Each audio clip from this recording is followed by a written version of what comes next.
You just did. I'm very surprised on you, and I'm very impressed with you that you did it, my guy. Woo! I made it, baby. You made it.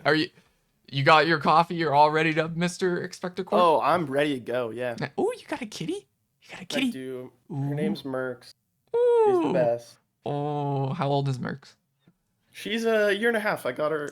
She's a little rescue cat. I got her from a local humane society, and she was Oh. like, she's named Mercury because every other kitten, Mhm. like she was like with like 12 other different kittens, and they all got named different elements of the periodic table, Oh, and she that's got dope. Mercury, and so we kept it. Oh, that's cute. I love that. Yeah, Oh, she's actually the best. She's a good cat. that's good. Um, She doesn't like scratch people or anything. That no, like sorry. yeah, Oh. because I fostered cats before. I had the fattest foster kitty I've ever seen when Hmm. I was in university. And so I helped him on his weight loss journey. Aw. But he was really cool unless he would get on this gamer chair and then he would defend it with his life. Like he would just be so aggressive. But this Mercury is the best cat. Never like she's almost like a dog. She's like Oh, super really? social with like people and stuff like that. It's weird. She should start grabbing bones and everything now for you. Yeah, I need to start teaching her tricks because I know she could do it. Oh, she totally can. My chat says you're Clint Stevens without glasses. Ah, classic. Clint Stevens without glasses. I mean, hmm. That's the I get Clint Stevens visually, and then for my voice, I get what the fuck? I've been getting the comment that I sound like Joe Rogan or Burger King foot lettuce guy, which I Who actually owns? kind of get. Yeah, Dude, because it's that'd be like dope. the intonation in my one YouTube video. I Mhm. like had never seen the Burger King foot lettuce clip before, because I'm not like that much of a Yeah. zoomer. And then a bunch of people kept commenting it, and how I saw it, and I was like, oh yeah, I do sound like that. They were right. Yeah, I can't deny Chad, do you think it. he sounds like the Burger King foot? Let's go. Number 15, Burger King foot. Okay. Number 15. Number 15. So I ask this to every guest, Expectcore, when they come on. Are you willing to talk about stuff that may possibly make you cry today? And are you fine with crying out of free will, of course? Yeah, I'm usually good with that. That's good.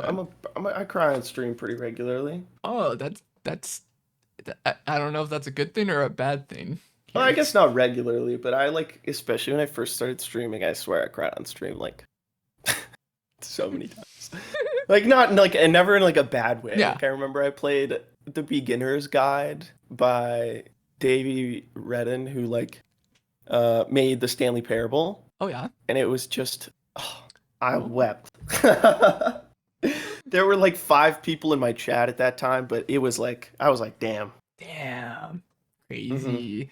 You might have a third person. Yeah, my show I try to get streamers to cry, but they never cry. And you could be the Funny. third person to possibly cry today. I can. It's we do deep dives here, Oh, Spectacle, we but yeah, do. All right. we do.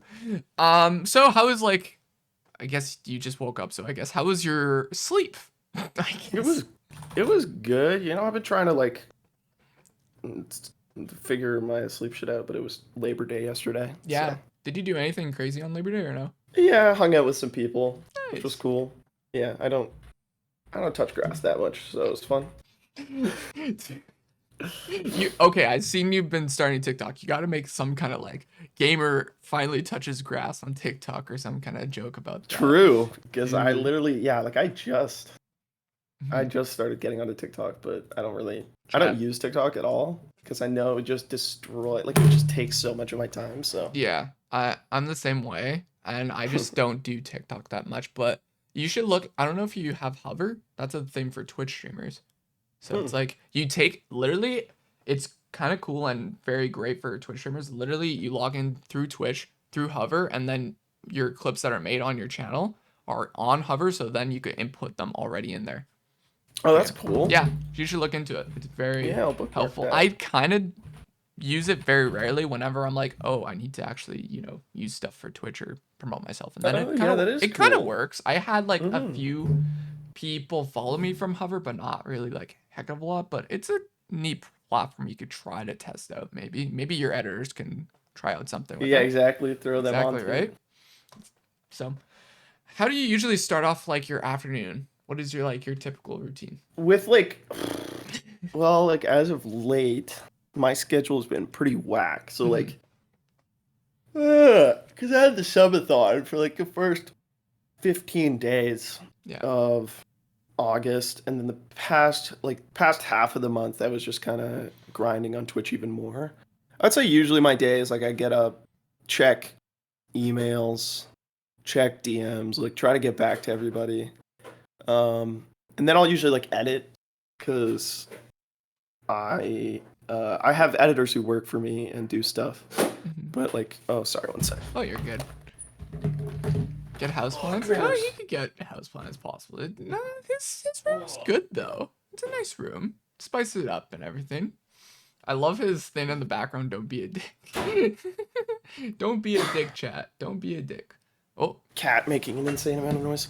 dude, you're good. Uh, yeah, I'll usually Normal. start off with like editing, and then I kind of have been thinking about going live more in like the stand slot of the day, like Mmm. more during the day. But I don't know. I'm like naturally a night owl, Yeah. and I think I want to try and switch up my schedule eventually to try and like I live with my girlfriend and she works during the day, Oh yeah. like 9 to 5. So it would be nice if I could like Kind of do that 9 to 5 also, in a sense. yeah, Yeah. also have a 9 to 5 or do like an 11 to 6, something, just some sort of day stream. But I don't know, like I'm a night owl, so it's something I'm trying to play around with. But I Hmm. mean, yeah, my schedule isn't that scheduley. I kind of play it by ear most days.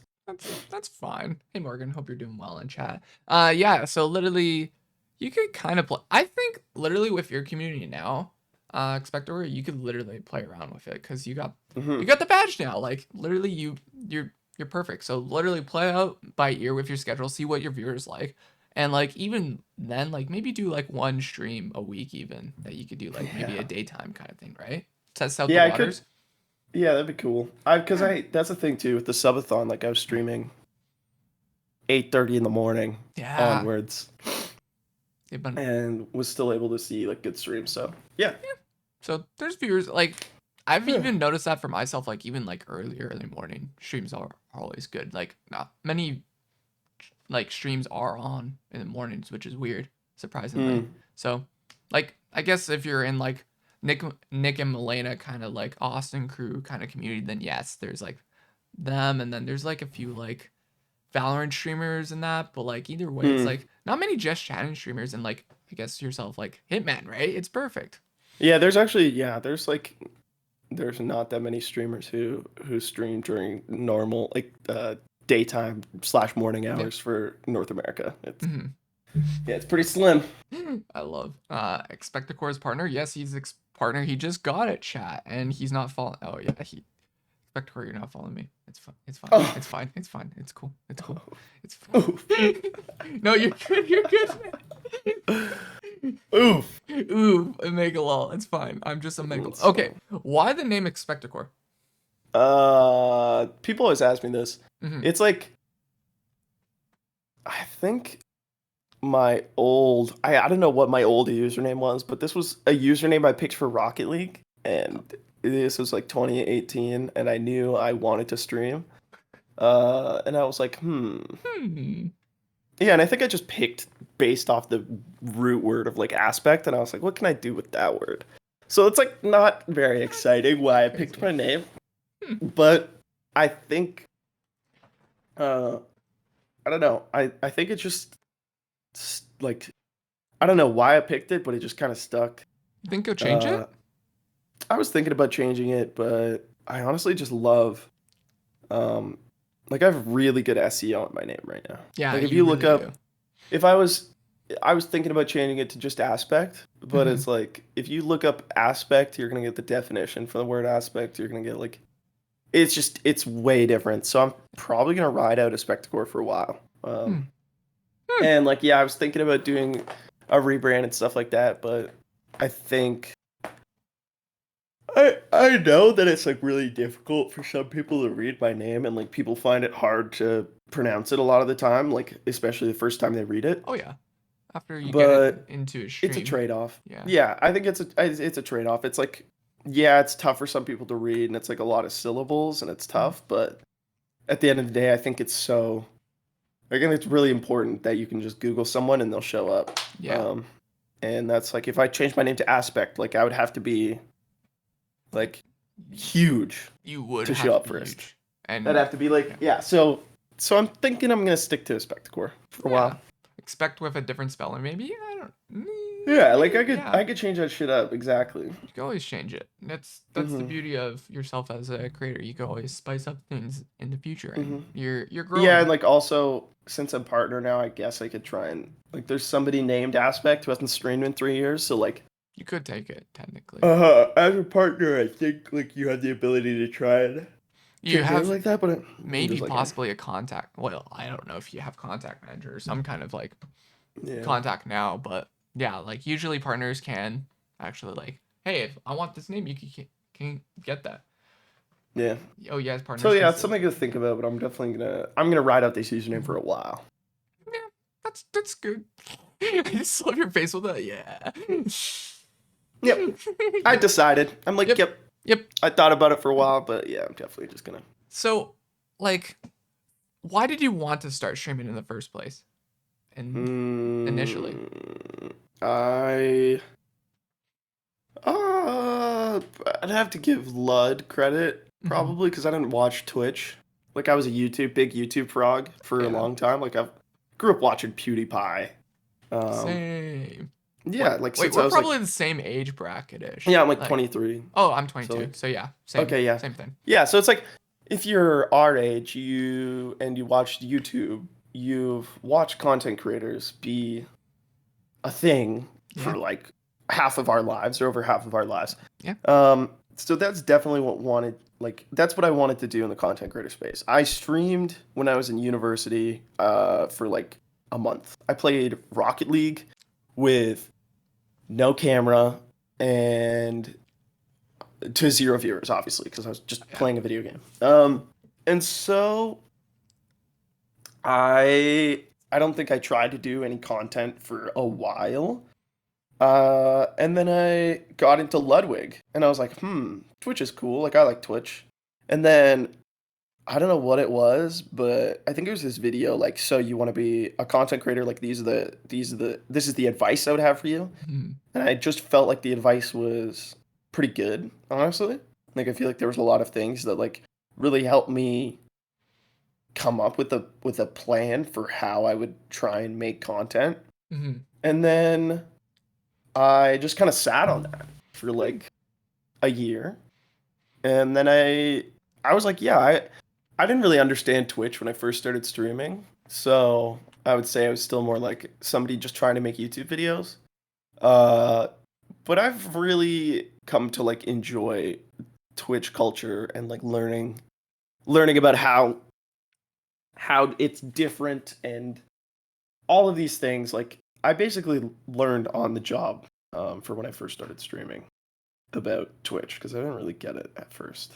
No one does Uh, when you first yeah, start. no, yeah, it's super different. But I would say, yeah, definitely the thing that would like drove me to be a content creator was like watching content creators on YouTube for Mhm. years, right? Like I Nice. watch videos of all the big content creators on YouTube, and like especially in my last year in university, I started getting into um, Philosophy Tube, ContraPoints, H Bomber Guy, Ooh. Bread Tube as they call it, which was cool. Mhm.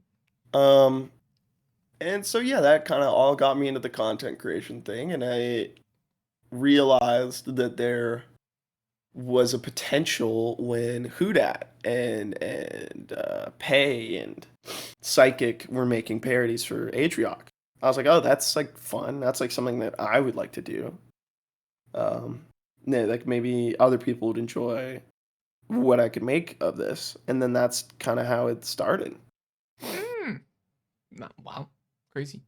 Amazing. Hmm. Yeah. I we'll get into all the like I we gotta deep dive all the stuff and everything that I found of you on Google, Twitter, and that. I have like a whole entire segment of that, and I Hmm. found your first parody. Well, I don't know if it was a parody. It was a good song. We need to talk about Which later. one? The rapping one.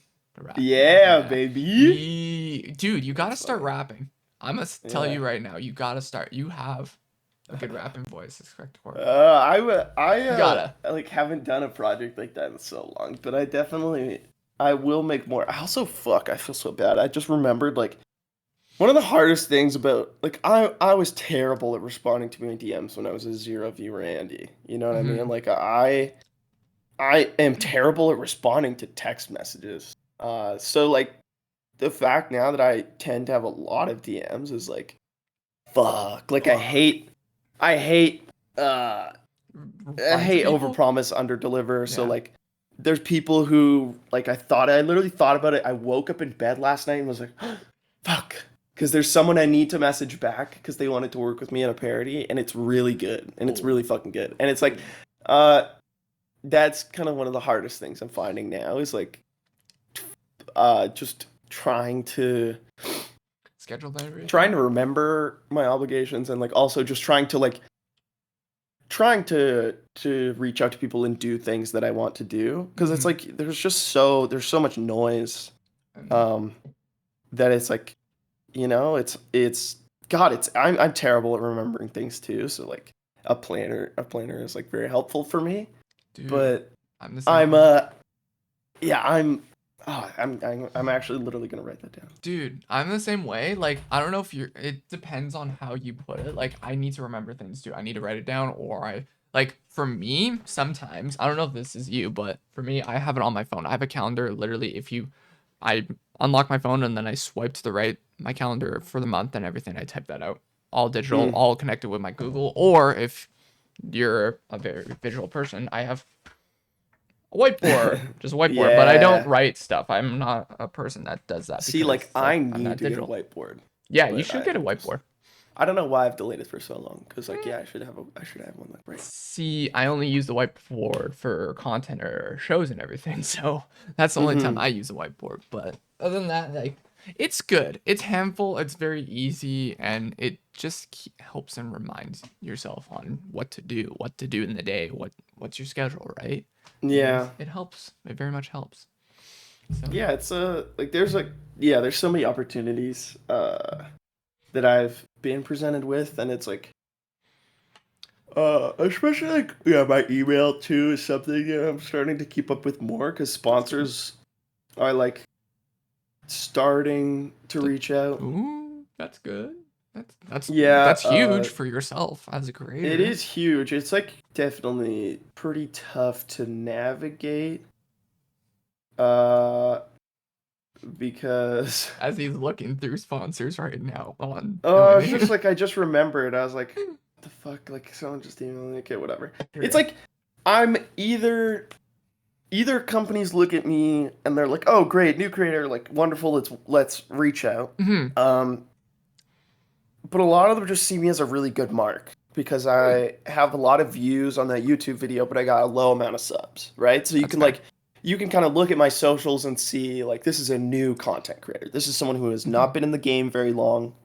And I think like companies know that. Like there's these talent agencies that'll reach out to you and they'll claim they have really good deals for you. You know, we can set you up with sponsors, yada yada.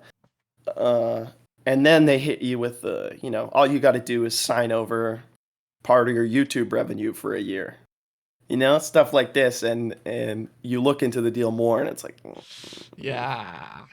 That was back in the, nah. yeah, like even then back in the day when there was like what is it? MCNs. That was a thing too. Mm, And literally mm-hmm. people were like, "Oh, let me sign this. I'll get money." But also they Yeah, take that's the thing. so They much offer money. you an amount up front, right? But then Mhm. you start to realize it's like, is this really worth Is this it? really worth? So yeah, and it's like that's pretty much every sponsor I reach out to too. Like the amount of times I've reached out to a company being like, hey, like this past video did really well. I'm looking to sell a spot on the next video or maybe the one after. And they're like, how would you like to become an ambassador for $150 of free product? And it's like, you we are not on the same wavelength right now. Like, yeah, so that's shitty. Yeah. It's like I'm definitely able to tell that you you just need some reliable contacts, like with a certain company, like maybe a company you work over and over with. Hmm. But it just would help a lot more to have clout in terms of numbers. Yeah. Like I'm starting to realize that, maybe if I start to see other videos that are successful, yada yada. But Mm. uh, these big companies, these big managers, they tend to look at sub count and they tend to look at your follower count. Um, Especially like on Twitch. I don't know if they look at the follower count on Twitch, but like I don't think so. I think a lot that's of what you them, would think, yeah, you right? would Because think, like if but you they don't. if you know Twitch, you know that the follower Hmm. count is like one of the most loosely correlated with viewers, right? Like Yep. you've seen people with hundreds of thousands of followers with no viewers, yada yada. Like it's completely all over the Yeah, it's place. useless. So if you know Twitch, you know that a follower count is like a loose suggestion at most Hmm. of where they're at. But if you don't know, I feel like people just look at the follower count.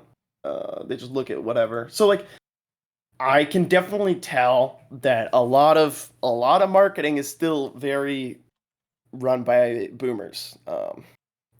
Like Atrioc is a marketing exec, and Hmm. he's incredibly young in his field.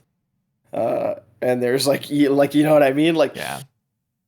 Yeah. most most most companies and CEOs and stuff, they're just like old. They don't necessarily get it yet. They're Aatrox. Hey, I'm kidding. No, we're not roasting Aatrox here, but like, yeah, it's companies don't understand. Like, for like Uh-huh. instance, for myself, I'm a Hmm. photographer on the side, Expecticor. So literally, I have to contact either, I guess in a sense, brands, but also I do content creators, I do musicians, I do bands and everything. So literally, me Right. contacting them and it's like, hey, I'm trying to pitch myself. I'll do this photo if you could get me out to this place and everything. And sometimes it works, sometimes it doesn't. And for me lately, it's just been terrible because I'm just getting donut walled basically from all these Mm, companies and bands and labels, and it's just like I mm, presented myself with this work before. I don't get what's wrong here. I mm. have the tools and assets to help you out, but it's just like nope, they don't. They companies just It's don't like care. there's a lot of social proof Yeah, that is like yeah, it's insane how much that will affect things. Yeah, trust me, I man, the amount of times I got done a wall. it's a thing. That's a part of the game for Yep, sure. yep, that's Yeah. the thing. So it is what it is. Yeah. What's your favorite chatters that you have in your community? Uh I'd say probably the ones who have like been there the longest. Like Mm-hmm. I got a lot of really nice um yeah, I got a lot of really nice folks. Like one of my biggest goals for streaming was like I want to make the space that I didn't have Mm-hmm. as a gamer. Like if you're a queer, effeminate male in the gamer space, there's not going to be that many places for you where you're going to feel that comfortable. So like Yeah, my community, I'm so fucking proud of because it's like that's great just to hear. so positive and accepting, and there's so much I'm seeing so much support given to people from like they're just supporting each other in my Mm-hmm. community, and it's really fucking cool. It's Yeah, really cool. Like very pog. uh it's exactly what I wanted when I set out to do this, Do because content that was like creation. my definitely my biggest overarching goal was to like make a space that was super friendly and accepting for people who don't really get that in gaming a lot of the time.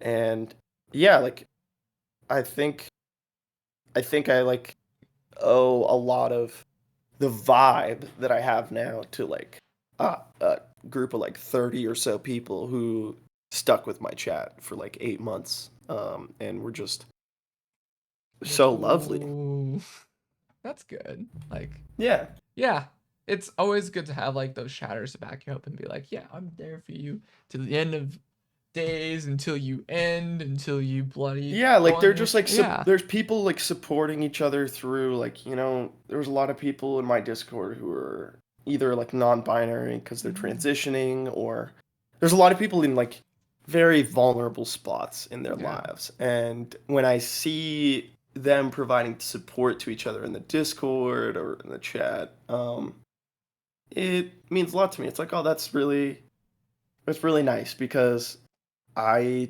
that's one of the reasons I gravitated towards Atrioc, because like he was business oriented. He likes to make jokes, even dark ones, right? Yep. But he does a really good job of making sure people feel accepted and Mm, appreciated. You know, he'll shout out the non-binaries, which is like not it's not a lot to do. It's not like it's really the bare minimum, but it's something that like a lot of people still don't do.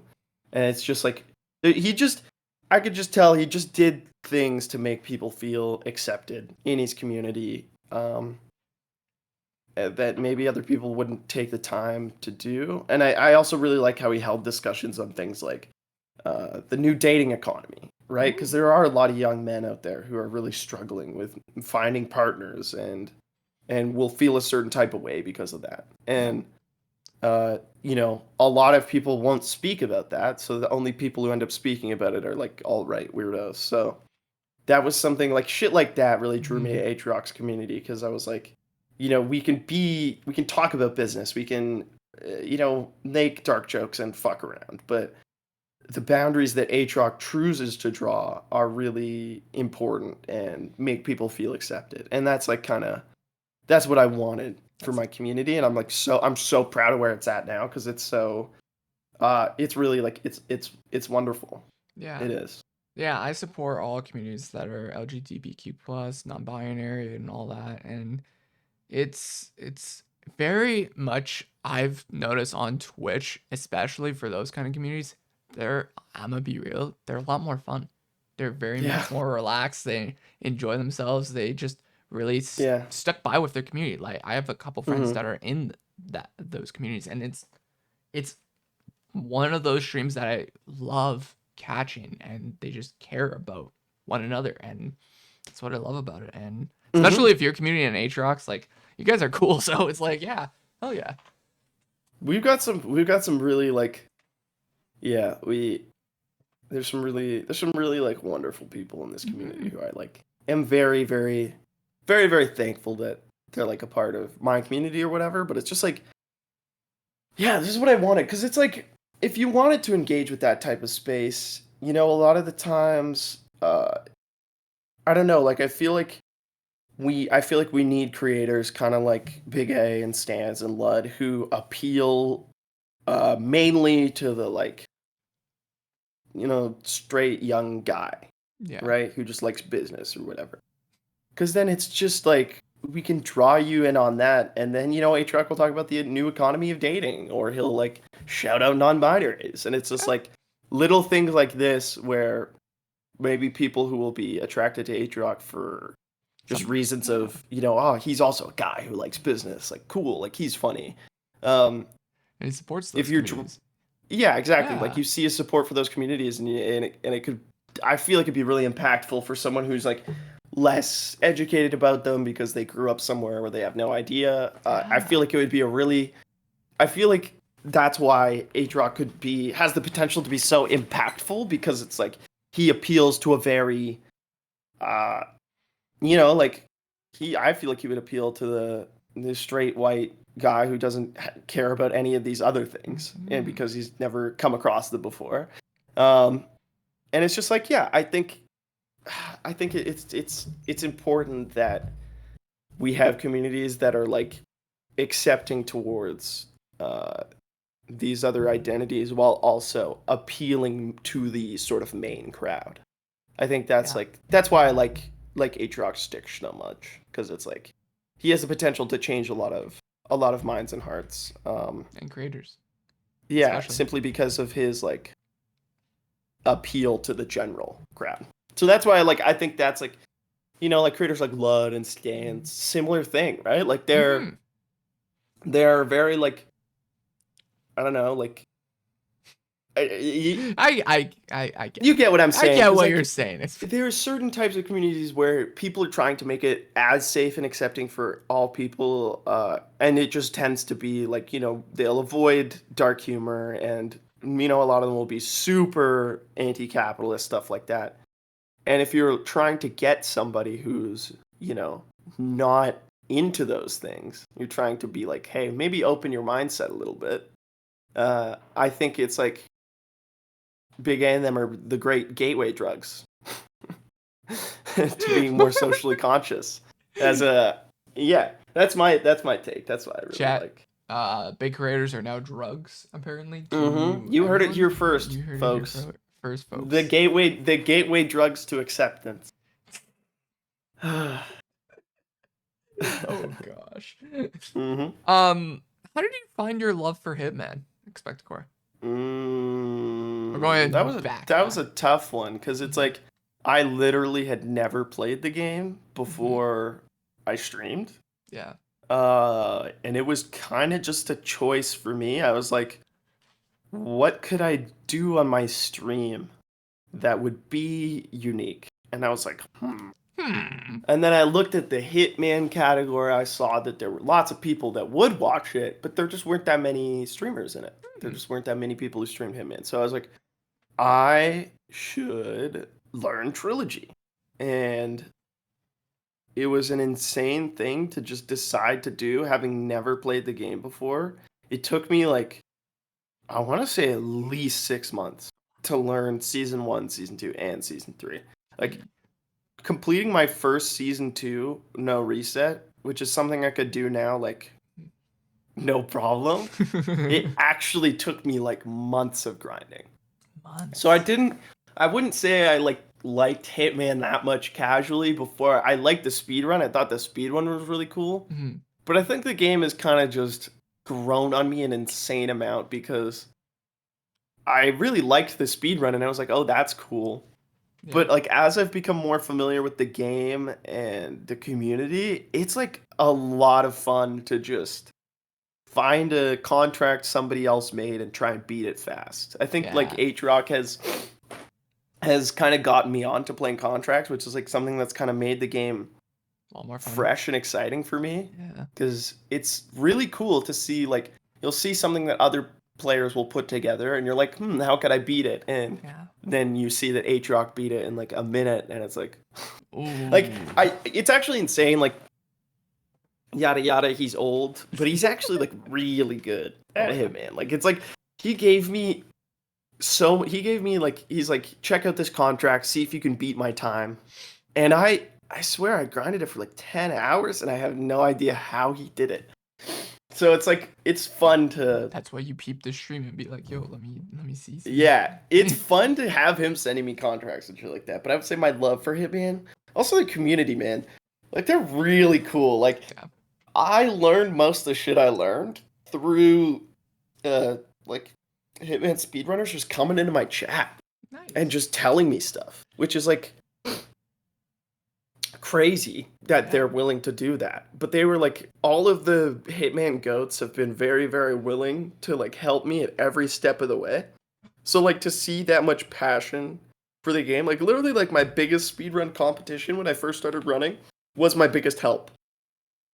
Like the person who was running Master Trilogy, it was like Seek, I want to say. Ooh. I think Seek was running it at the time. Yeah. Seek helped me so much. Like it was pretty cool to me to see people who were competing against me on the same runs who were willing to help me every step of the way. And I sort of realized that like the runners of this game, they don't really care about who does it. They just want to see the envelope pushed. That's And a it's good really cool. speed running community. Like It's awesome. I'm in a few speed running communities. Like I do Mario and like Call of Mm, Duty or in other kind of niche categories that no one plays though. But like I'm in the community of Halo basically. I know a lot of Halo speedrunners and everything. I got mm-hmm. like a good connection with those guys. And I want to get into Halo 2 and that's a thing about Halo community as well. It's the same kind of niche of like, hey, who Right. wants to actually like help each other out, build on this and try to beat something and fix something on this game and see, hey, what's this little glitch that we could find, you know? Yeah, it's interesting to me that like yeah, it's the love of That's the a game. good speedrun community. Unless I've had like ones that I played that literally they come in and just say, "Oh yeah, screw you. You beat this. I'm gonna beat you at this." Like, yeah, Yeah, people like talk about like hoarding strats and stuff on other yeah, communities. It's very funny. Yeah, like I love that aspect of Hitman. So I think like what really made me like the game was like the community like telling me all this cool stuff whenever I wanted to know, like helping me out a ton. And then I sort of like it sort of Stockholm syndrome me into loving the base game because like now I love the game and would play it casually like Mhm. whatever. But at first I was just interested in the speedrun. Like that's all I wanted to do. I just wanted to go fast. You gotta go fast. Yeah, Gotta go fast. gotta go Yeah, and then I was fast. like, oh yeah, Yeah. this game's actually kind of sick. And like God damn, dude, they put so much detail into that game that like half the time, well, actually, like 90% of the time, you wouldn't even notice or appreciate. And that's Hmm. what I really like. That's what I respect about that. I was like, there's so much passion put into this game. Like, there's just so much work and detail. Like, I'll complain about the game all the time, and its many glitches that hinder me. Yeah. But I fucking love it, and I have a huge amount of respect for the devs for like how much they clearly care about Yeah. their franchise. They care about the speedrunning community a little bit, and then they care about the actual niche community of Mm. Hitman. Yeah. I have similar stuff with Pokemon runs. Yeah, Isra is like a Mm. mod for me, and he actually got me into like speedrunning niche community, niche games that are not run on speedrun.com, and that's when I got into a lot more of that kind of stuff. And he does a It's lot of fun. GTA and other kind of Pokemon kind of runs, and it's fun actually doing like those games that no one has played and just beating Hmm. the record and be like, yeah, I got world record now. So, Yeah. No, exactly. Like I think that's like yeah, that's one of the cool things about Hitman 2 is like you can fuck. There's so many niche categories still that you could go for. oh That's what my I like about gosh. it. Like there's available records in lots of different places. I mean, that's why I play Master, right? Like Master Hmm. is way more niche than the Pro trilogy. Pro trilogy is way more established. Um, Master is just frustrating for a lot of people, so they don't play. Yeah. Master is just a lot more unpredictable with certain things. Yeah. It annoys people. The replay value in Hitman games are crazy too. Yeah. Yeah, I've Yeah, it noticed is. that. Seen that Yeah, from streamers and that, that's the yeah. core gameplay loop. Really, is replaying the same level over and Mhm. over, And trying to get a which is better run. cool.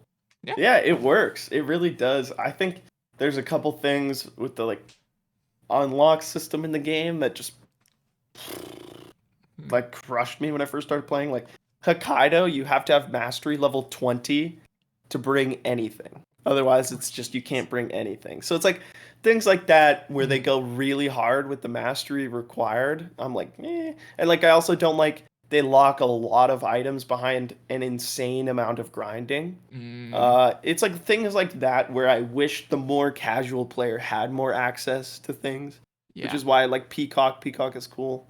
Um, Custom servers that let you have all the items. It's like amazing. I don't know how I feels custom about it, but custom servers are a thing. yeah, they're really great. Like they make the speedrun accessible to people because like if Hmm. you don't have custom servers, you have to grind for like 200 hours, I would say, probably. Like it's probably going to be close. Ooh, If you're grinding efficiently, still like 150. Like it's like yeah. so much grinding to get all of the items because they're locked behind mastery of levels. So you got to play, you got to have mastery level 20 on a certain level to get tranquilizer or something, right? So Dang. like I appreciate the philosophy behind keeping items behind grinding, Yeah. right? Behind grind walls or whatever, but like in application, I'm like, you guys went a little too hard in certain spots. Like it's like we don't need to not be able to bring an item to a map until Mhm. we've grinded it for like 10 hours. You know what I mean? Like that's a little crazy, but at the end of the day, I think it's just like it's it's a very very impressive accomplishment for. I think it's a fairly like Yeah. IOI comes up with AAA games, but they're like not that big of a studio, you know. Hmm. So Yeah. I gotta give respect where it's due. Sorry, I just gotta pee. I'll be right Oh back. yeah, you're good. You're good, man. Well, actually, too. Ooh, pause champ. Pause. The replay value. Yeah. Ooh. How you guys liking the interview so far with Expecticor? He's been very genuine about the speedrunning community and that.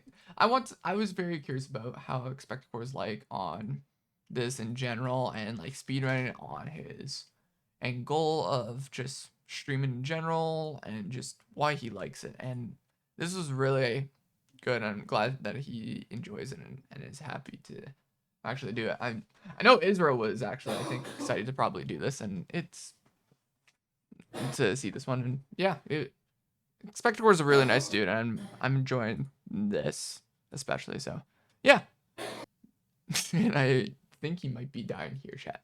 Let me pull up this article that I have that I want to actually that came out today that I want to actually bring up about Expecticore. Let me pull this up actually. Hold, pauseroo. Let me find this. There it is. Boom. All right. So let me pull this up so then he's good. And yeah. Morgan, how you doing today? Hope you're doing well. Alright, I'm back. You dying? You dying there, Expect? No, I'm alright. You good? That's good. So, I got something for you that I want to have you discuss a little bit. Do you have stream open at all by chance? Like yours? Yeah. No, let me pull it up here. Yeah. Bang. Yep. Got you. Okay. All right. So, on the stream, this just came out today. Congrats, by the way, on the article. Oh, yeah. Yeah. I want to. Yeah, that did get published. So how did this how'd you get this come to be with the article and everything? What? Okay, so I randomly got reached out to by a journalist who was wanting to do the article, and they hit me up. I did ask them. I was like, "How did you find me?" Oh, chat. And I think they found me.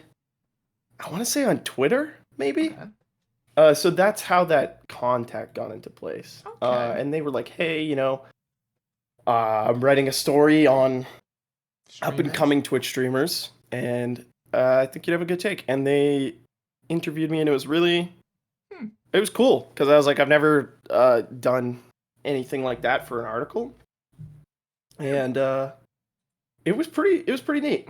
Yeah. Not gonna lie. I enjoyed the read. Like, I'm a person that I haven't gotten to read it yet. I'm excited. Oh, should I not spoil anything for you? Well, I didn't see anything, so. Okay. Oh, you haven't seen anything yet, but it's kind of like, yeah.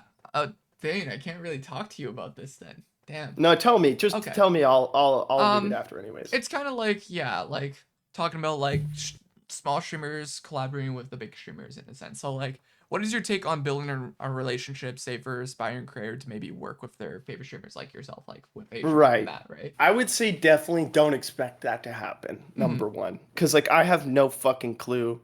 Like I don't know how. I think me and Atriarch just like are very similar sense of humor or whatever. I don't know what it was. I don't know how it is that we've kind of like developed this working relationship. But it's been very cool. I would say the one thing for like a small streamer would be, you know, like what is your niche that you fill within, even like, you know, what is the community that you genuinely want to be a part of and you genuinely want to engage with? Because I don't think I would have even made it. I wouldn't have made it even close to this far if I didn't have the support of like ride or die dogs from the Atriarch community at the very start. Yeah. And I think I didn't really have the intent of like, I didn't know what a leech was when I uploaded my video. Like I thought my best hope for uploading that parody and sending it to Big A, I was like, I hope he laughs at this. That was like really all I ever anticipated and or hoped for. And so like I think there's a lot of communities out there, especially focused around like video games, for example, that like could have a niche that could be filled. You know what I mean?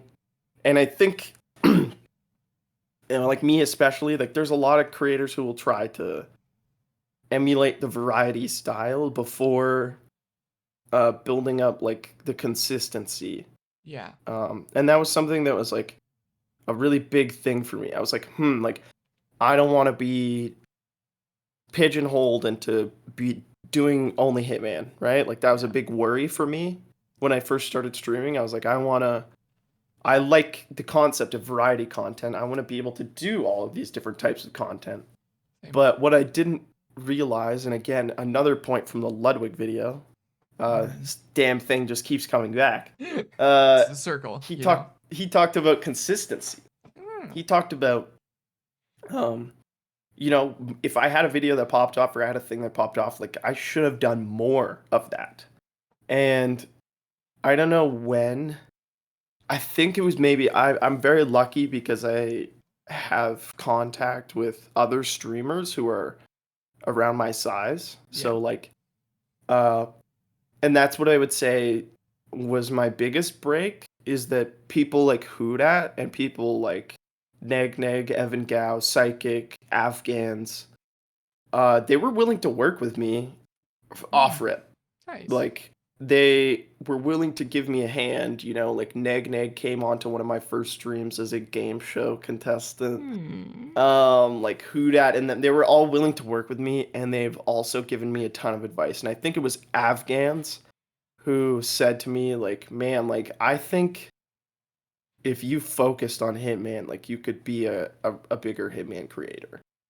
And it was I don't know when I decided this, but I was like, like what if I just grinded Hitman? What if I really sunk my teeth into And it? that's what you told me. Like, you're like, I don't want to do anything for streams until I grind the partnership. And I'm like, yeah, totally do that. That's what I tell with streamers as well. Don't collaborate with me. Focus on you first because Yeah. you're you. You're you. You're not me, right? I don't Yeah, need I just like anything. can't. I don't know why I Yeah, was so scared of doing Hitman, like, really. and Why? only doing Hitman. Like, I think like it was that's a your really. brand. Like, I don't get why you were like scared It's about because it was that. an understandable fear. Like think about it though, like it's in my brand now, but Hmm. previously my brand was like parody guy. You know what I'm saying? Like Oh before yeah, I was Hitman guy, I was parody like guy. parody guy. So like I love variety content, and it's definitely something I'll continue to do. Like Yeah. I'll make presentations and shit like that, and do fun stuff. But I think getting over the fear of what if people will only watch me for Hitman, and just realizing that like if you can build up a chat that's big enough, You don't even need just for that. Hitman, right? It can also self-sustain for other things. Oh yeah. And that's something that like is probably the hardest part about being a small creator. Like when I was trying to do variety streams, just chatting streams when I was a very small creator, Hmm. and you don't have a chat that's self-sustaining or even sustaining at all. It's like it's much more difficult to try and talk to a camera by yourself and riff off of nothing. So like Yep. I think building up somewhat of an audience, even if maybe some like there are people who will only watch me for Hitman now, Hmm. but I think just learning that there will also be people who will watch other things because they came for the Hitman and stayed for the Aspecticor Hmm. is like it's something that I just had to like learn because there's like I was worried. I was like I don't want to be pigeonholed as only being able to do one type of content, but it's like man, that's kind of not how it works if Yeah. you get to a certain point because like fuck like dude, I would watch Clint Stevens play literally anything. You know what I mean? But the Yep. only reason I started watching Clint Stevens was because of his Super Mario Yeah. 64 runs. And that's his brand, right? That's where Yeah, and he that's his got. thing. Like Yeah. he was actually I think he even before that, I think like it was before. if you watch Clint before, he was a Ocarina of Time speedrunner for Oh like six yeah. years. Like he didn't that was his shtick. Hmm. Um Now so he's Super Mario. I think there's like a lot to be said for I don't even know what the question was that prompted this, but like We went on a weird. That's what I like about this too, as well as you'll go on Spectacore, like because we tangents. go on different tangents and we just vibe and just talk. I think we were You know talking about yeah, like we about were the talking article about and like that. Yeah. establishing relationships with creators and Yeah. stuff because that article. And it's like Yeah. yeah, I honestly don't I think one of the hardest things too is like I'm always been like this even outside of content. Like I'm very like self-conscious about how I'm coming across. Yeah. And I also don't I'm very concerned with how I make people feel, so like Hmm. I don't want people to feel as if they're being used No. or like pestered or shit like that. So it's like Yeah. that's something too where I'll have to just like get over it. Like I'm what was it? Like I should reach out to certain creators that I want to work with and see if they'd like to work with me Yeah. because it's like I'm just still not over the idea that I'm like very small streamer leech boy It never hurts who to would need ask. collabs as a favor. Yeah. It's Yeah, just like that's yeah. I've literally realized that now, Specticor, because like yes, I'm still a small streamer, Andy, whatever, and that no one mhm. cares about me. But in the same time, it never hurts to ask. If they get a reply yes, no, then so be it. Yeah. Like that's at this point, why Yeah. not? So it's like that's something also I'm like I have no idea what TwitchCon is gonna be like, so that's Yeah, I funny. was wondering, are you gonna go? Yeah, I am gonna go to Let's TwitchCon. go. Wait, It's when? like Don't it's think of like that, but whatever. But I'm gonna be at yeah, I'm gonna be at TwitchCon. I've never been to a Comic Con or a TwitchCon or same. any sort of con before. You haven't been Uh, to one in you're part of Canada? No. Oh, okay. Yeah, I've been to one. It was okay. It was nothing crazy, but like this will be myself as well. It's gonna be my first TwitchCon as well. It's gonna be a big convention. Like this is our first time at a big convention here. yeah, I'm also very excited that they made like masks and vaccine Yeah. mandates. Yeah. That's That was something super that I was exciting. really stressing about because it's just like that's a lot of people. You Right? know what I mean? Like I live in Alberta, which is very relaxed in terms of masks and mandates, Say and I well, was I'm not just in like, Alberta, I'm in Manitoba. So "Oh shit, eh, Manitoba, oh baby." Oh, we're that's more funny. relaxed than you guys, but I would wager so, probably. So yeah. yeah, you get it. And it's Yeah, I like get it. even then, it's like there's so many people going to this. I was really stressed out Oh when they were really? like, I yeah, was it was really stressing me out because I was like, fuck, man. Like I was just doing the math, and I was like, it. I feel like if we have no mandates for anything at all, we gotta be a super spreader event. Like it's just like I was very either way we were concerned. going to. I honestly Yeah, I for think we're sure. still going to. That's the thing for me. I think Yeah. that's something too. Like I Yeah. think it's definitely a concern even still. Yeah. So like when they weren't going to do that, I was like very Mm, nervous about that. So that's eased my mind a bit. And I think I'm just gonna yeah, I'm just gonna try it.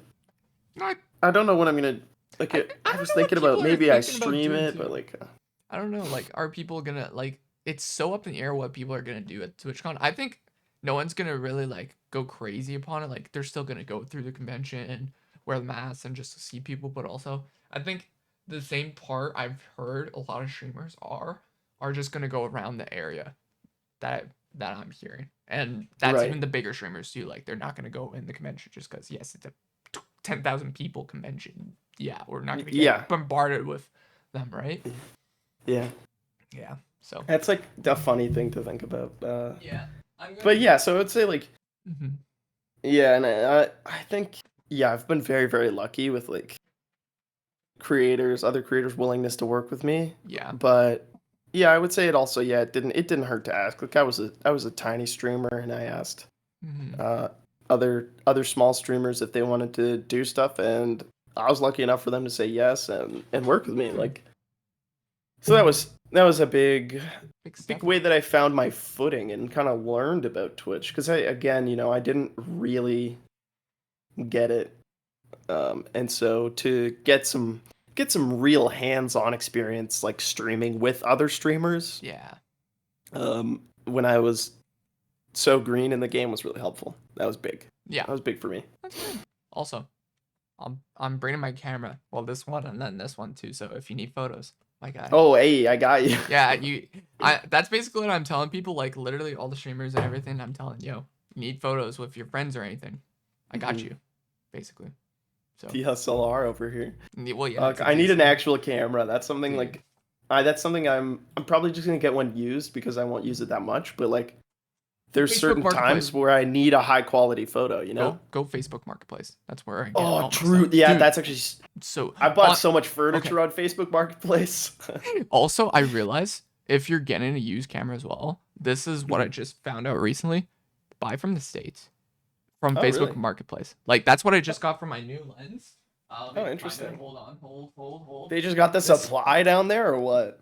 Well, a lot of the states people are photographers and everything too, and Mm. videographers. They're just selling used gear. This is a regular used Sony lens Oh, 85, and regular market wise, it's like $800 new. I got this about like 550 used. dude, camera gear I know, is so fucking I know, expensive man. too. Like, I and know, like, oh my god, a lens being like $800 I is know. crazy to me. But like, I get it. Yeah, it's camera gear, but yeah, It's insanely precise equipment. Yeah, it's fucking cool. But like, but oof, yeah. So look oof. at Facebook Marketplace at certain states and be It's a like, good "Yo, tip. I'll pay for shipping and everything." Most people will actually do it. So look at that. Damn. Also look in your area too. Mm-hmm. That's what I do Good too. tips. Yeah, good tips. Good tips. Also, Kijiji is a thing too in Canada. Mm. It's Good GG. That's a Kijiji. yeah, it's a Canadian classic right Yep. there. You know, Craigslist for Canadian. Do you think you've impacted someone's life while streaming, Spectacor?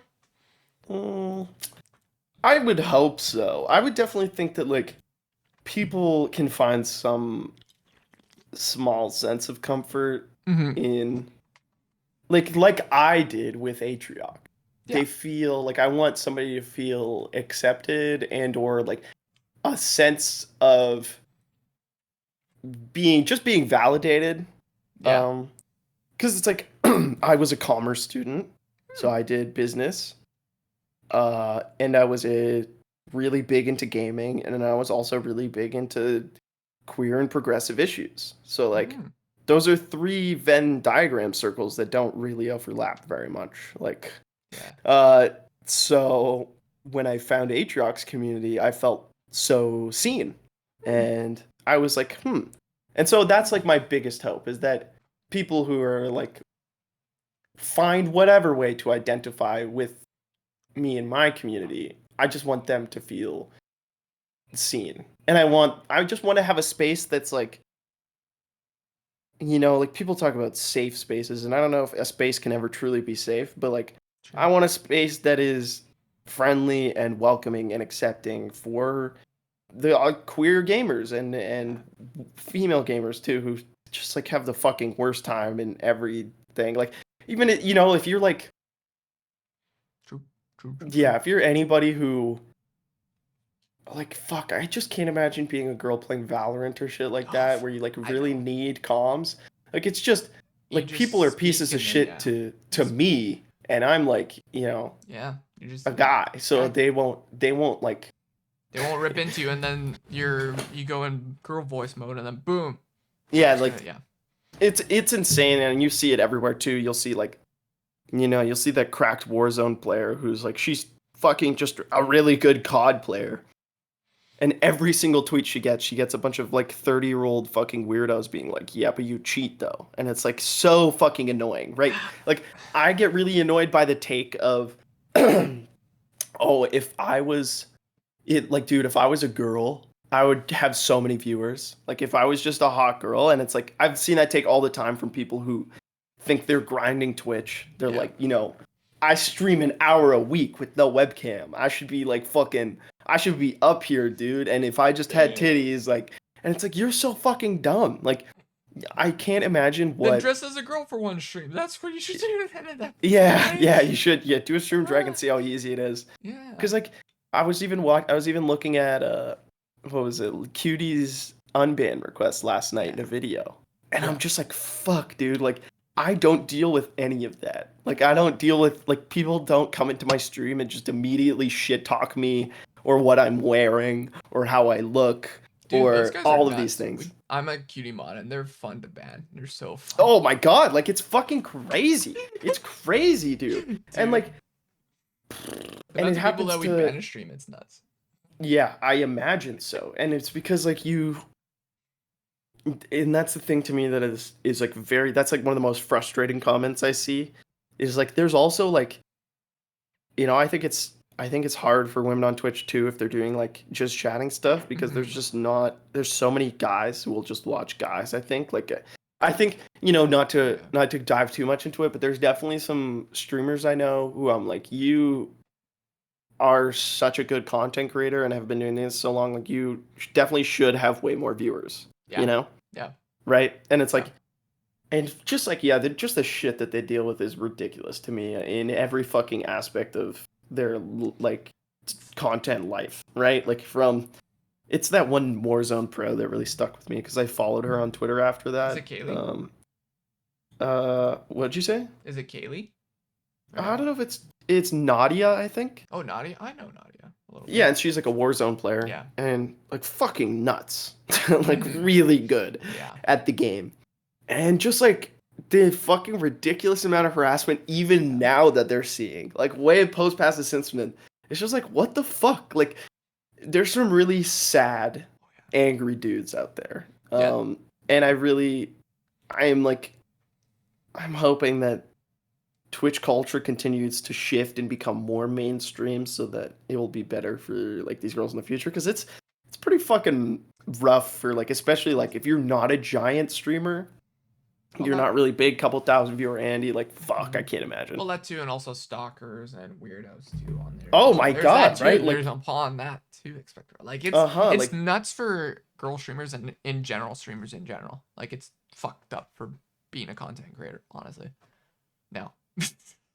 yeah, like and that's a lot of I think that's a lot of overhead that celebrity streamers don't really uh you know like up until now they haven't really paid for the overhead of a security team and all of this shit, right? Because it hasn't really been as big a problem. But it's like yeah, that's the thing too with like Ledwin getting swatted and shit like that. Like those are the things that make you really be like, wow, this is like those are the parts of the job that are kind of hard to digest. It's like I have to be so careful about the pictures I post, about anything I do. And I'm like a tiny creator, right? Like this is a very small concern for me. It's more of a proactive thing. Like, you know, people when I was like a 10 viewer Andy, people were like, oh, you know, you really have to worry about that. And it's like, no, but that's true. The internet keeps things. So like, say I managed to blow up, right? A couple months later down the line, maybe I have 1,000 viewers, crazy parallel alternate universe, right? Then my address is still out there. Like it's really hard to tell people like normies, let's say, meaning people who don't spend an inordinate amount of time watching Twitch, right? It's really hard to get it through to them. Like, yeah, like even though I might not be big now, this is something I really have to be concerned about for the future because I don't want to get fucking swatted. Like, I don't want to have to worry about getting shot. And let me also clarify, I am a white guy. So and like we're in Canada too. It's a little bit different. I have like the smallest amount of concern about that compared to how most people should. Like if you're living in the fucking States or you're a person of color, like I just can't. Ooh, it's a legitimately dangerous scenario for certain content creators out there, and it's like yeah, those are the type of things that'll really make you worry. But again, like stalkers, I don't, you know, like I'm sure anybody who gets big enough will deal with that. But like if I was a girl, I probably would already have them. So yeah, I know. Yeah, I know it's fucking ridiculous, like how much more they deal with shit like that. So like I'm very thankful to like to have the fucking privileges that I do because it's and it's something that like moving forward to it'll always be front of mind for me. Like I'll always be worried about that because I just know I've been on the internet for long enough, you know? Like I know what people are like. Yeah, we're just weird people on the internet chat and we're just like talking about our problems right here on exactly. What I got for you, Expecticor, is my Google segment where we search up everything from you, from Google, Twitter, Instagram, which you don't have Instagram, which is kind of weird. You need to get into it. Yeah, I probably should do that. And other stuff, but I need to get somebody on my Insta game. You're right, dude. Okay, this is what we're gonna do with you, Spectre. We're gonna get some cool shots of you at TwitchCon. And then I can post them. Posting on Instagram. Oh my god, I'm gonna be dripping. This is foolproof. Start dripping with some stuff. All right, pull up the stream. This is what happens when we Google search you. So, okay. This is decent, I say. for That's very like I actually, you know what's funny? I haven't Googled myself in so long. yeah. No, yeah, like I look at my like I'm not above looking at all my analytics and Oh stuff yeah. all the time, but I'd never think to Google myself. That's so I funny. I have terrible SEO just because my name is literally the same as an actual owl in the UK and everything. So literally, Oh my God, that's so annoying. dude, I'm never gonna change it. That's the funny part about mine. But like I either didn't know way, that eagle owls existed. yeah, Well, that's an I owl. learned something new today. They're Okay, very cute owls, but yeah. so I'm seeing a lot of stuff. Yep, a lot of stuff with Stan's Atrioc. Oh, we got some Veil Afghans. We got the whole entire crew there. We got the Yep Coke meme. Yeah, like we got some good stuff here on your Hmm. Google. What's your thoughts on this? Any thoughts? Go to the top. I'll tell you. I This stuff. think okay. I think it's funny to me, like what sticks around at the top of Google. Mm-hmm. Like, what is that yellow thing? I think is like a. Here, I'll Google it because Yeah. what is that? This is expected core surprise with trilogy world record. Top wait, That okay, yeah. So it's topstreamers.com. Oh shit. Oh, you got an it was article because I had it. It was because I had an L. I have like a bunch of those like AI generated articles because I had a clip on LSF pop off once when I yeah. beat my first train, and so that's like Was this recent? that's still stuck around. Yeah, see, like even the sports Skeeta article up there too. Oh yeah. That's Yeah. funny. Yeah. So, by the way, if you have articles written about you, Expecticor. If it's about 3 articles the span of 6 months, you could get literally verified on Twitter. Yeah, you with that last article, I Yeah. should really apply right now, shouldn't I? So, That's were the funny. last other two like span of the last 6 months? Think so. Feel like they were. I'll give it a shot You should anyways, submit but it at least and try and see. That would be uh dope then. it would be cool because like I have no Twitter game at all. Like I don't really spend a lot of time on Dude, I Twitter don't other either, and than it'd be funny. That's why I wanted to talk to you about it too. You need to get more Twitter games. You need to work on social media a little bit more too. I know. Like that's the thing is like I just don't really get Twitter. Like Twitter is a culture I still don't understand that Yeah. well. Which So it's like that's kind of what my grind has been now. I like mhm, grew my Twitch to a point at which I was like, wow, I'm really happy with how far my Twitch has grown. But like my mhm. YouTube game was decent for Yeah. having been doing it for a year, but before that last video it was nothing special really. Like I was a much smaller YouTuber than I was a Twitch streamer. Hmm. And so I like really try to grind out YouTube. And then now I'm trying to like focus on Clips channel, VOD channel, Twitter a bit more, TikTok, shit like that. So like yeah, Twitter's definitely gonna need to become more of it because it's just like yeah, even just simple things like if you look at somebody like the Veil or Afghans, like Yeah. that's someone who uses their Twitter Hmm. really well. Yeah. So I just like need to, oh my god, Yeah. I Yeah. just pulled Yeah. up your Yeah. stream. That's where That you're one. gonna be like, yo, this is your Twitter. I got only 3 tweets of you because you need to tweet more. But yeah, I'm the same way. Yeah. Like, I need to be like, I used to be like that from me for like back like a year ago or two. Hmm. I got actually like good tweets of like banner tweets that I got a couple likes, and then every so Hmm. often I get that too. But like that's what Twitter should be like. You got like kind of shit posting, but not crazy shit posting. It is kind of yeah, it is like a lot of just shit posting. Yeah, Which I like used to do it more. yeah. But you probably refreshed your whole entire Twitter, and that's the thing. So literally, this is what you got from your based blood memes. Yeah, I had like no followers when I did that. Yeah, I was like that shit popped off for me. yeah. You got like 100 likes from that. Like, Hmm. damn, damn. Sure, That you was can. actually something I was like that was a very tilting interview for me because I was just like Mm, oh. I liked the way that Ludwig did it, and again, like mm-hmm. I don't know who's the Twitch leadership. Like, can you name a single member of Twitch leadership right now? No, no. Yeah, me neither. I don't know them. I don't Yeah, know them. Who I are know. Twitch people? Literally. Who? Who Yeah, Michael? Like, yeah. Like I knew DJ Wheat because DJ Wheat did a lot of shit, yeah. And then he but left. DJ Wheat's gone. So like, So who's who the fuck? Like, who do I who do you work go to for? now? Yeah. Jeff Bezos, So but he's gone. yeah, Jeffy B's. It's tough to get a call through to that guy. I gotta tell Yeah, you. he's a interesting one, but that's That's Chef B. Katie, can we go to the plant store? I just want to get one plant. The plant. Yeah. Mm-hmm. That's a plant. That's a plant here. It's a big ass plant, It's a man. very big ass plant. And it's still in. Okay. I still have it. I'm gonna say you right now with this look. Don't wreck me or anything. You look like a music teacher from this look right now. Why do I look like a music teacher from that? You look like a guy that's in the music room playing piano or something with this look. I'll take it. I'll take that comparison.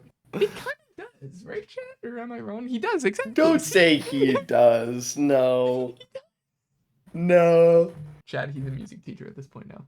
It's funny to me, but like, yeah, I guess I could see it. See, like this, yeah, this is like what I would like my Twitter to, like. I would like to do more stuff like this. I just like. Oh, you got an Android, my man. Yep, I do an Android. See, I like this guy. Would probably take so much longer workshopping tweets than other people. I think I just need to like. I'm getting it a little better. I'm learning more about Twitter. And eventually I will be at the point where I can just fire off tweets. Pop off. But today is not that day. Ooh. Also, I realized I left my old interviewer name on yours. Fuck. We do not speak of this, chat. It's fine. It's fine. I'm a bad streamer. What did you have? What did you have up there? I didn't even see it. Never mind. Never mind. We're no, good. Don't worry about it. We're good. Equality is cool. Tell me about Pride, actually. I'm curious about Pride in Calgary. And so I had never been to Calgary Pride. Okay. And it was like a pretty small event. We got there later in the day. And it's like kind of weird because Pride is now, or like was whatever on Sunday. But for the rest of the corporate world and everybody else, did it not for the most part, it's all? June.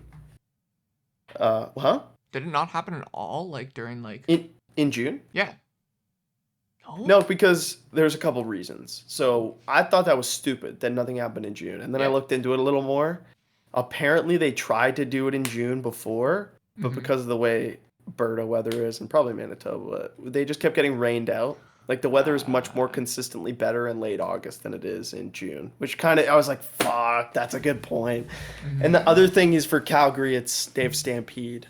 In June. So like that was the other big thing. So like, and I think it's very unfortunate that it can't be during June, but I realize now, like with the weather thing, I'm like, oh yeah, like that's classic. You know, it doesn't really get consistently warm until later in the summer. So it's like, yeah, but I had been to a couple prides before, but this one was cool. I had never seen a drag performance before.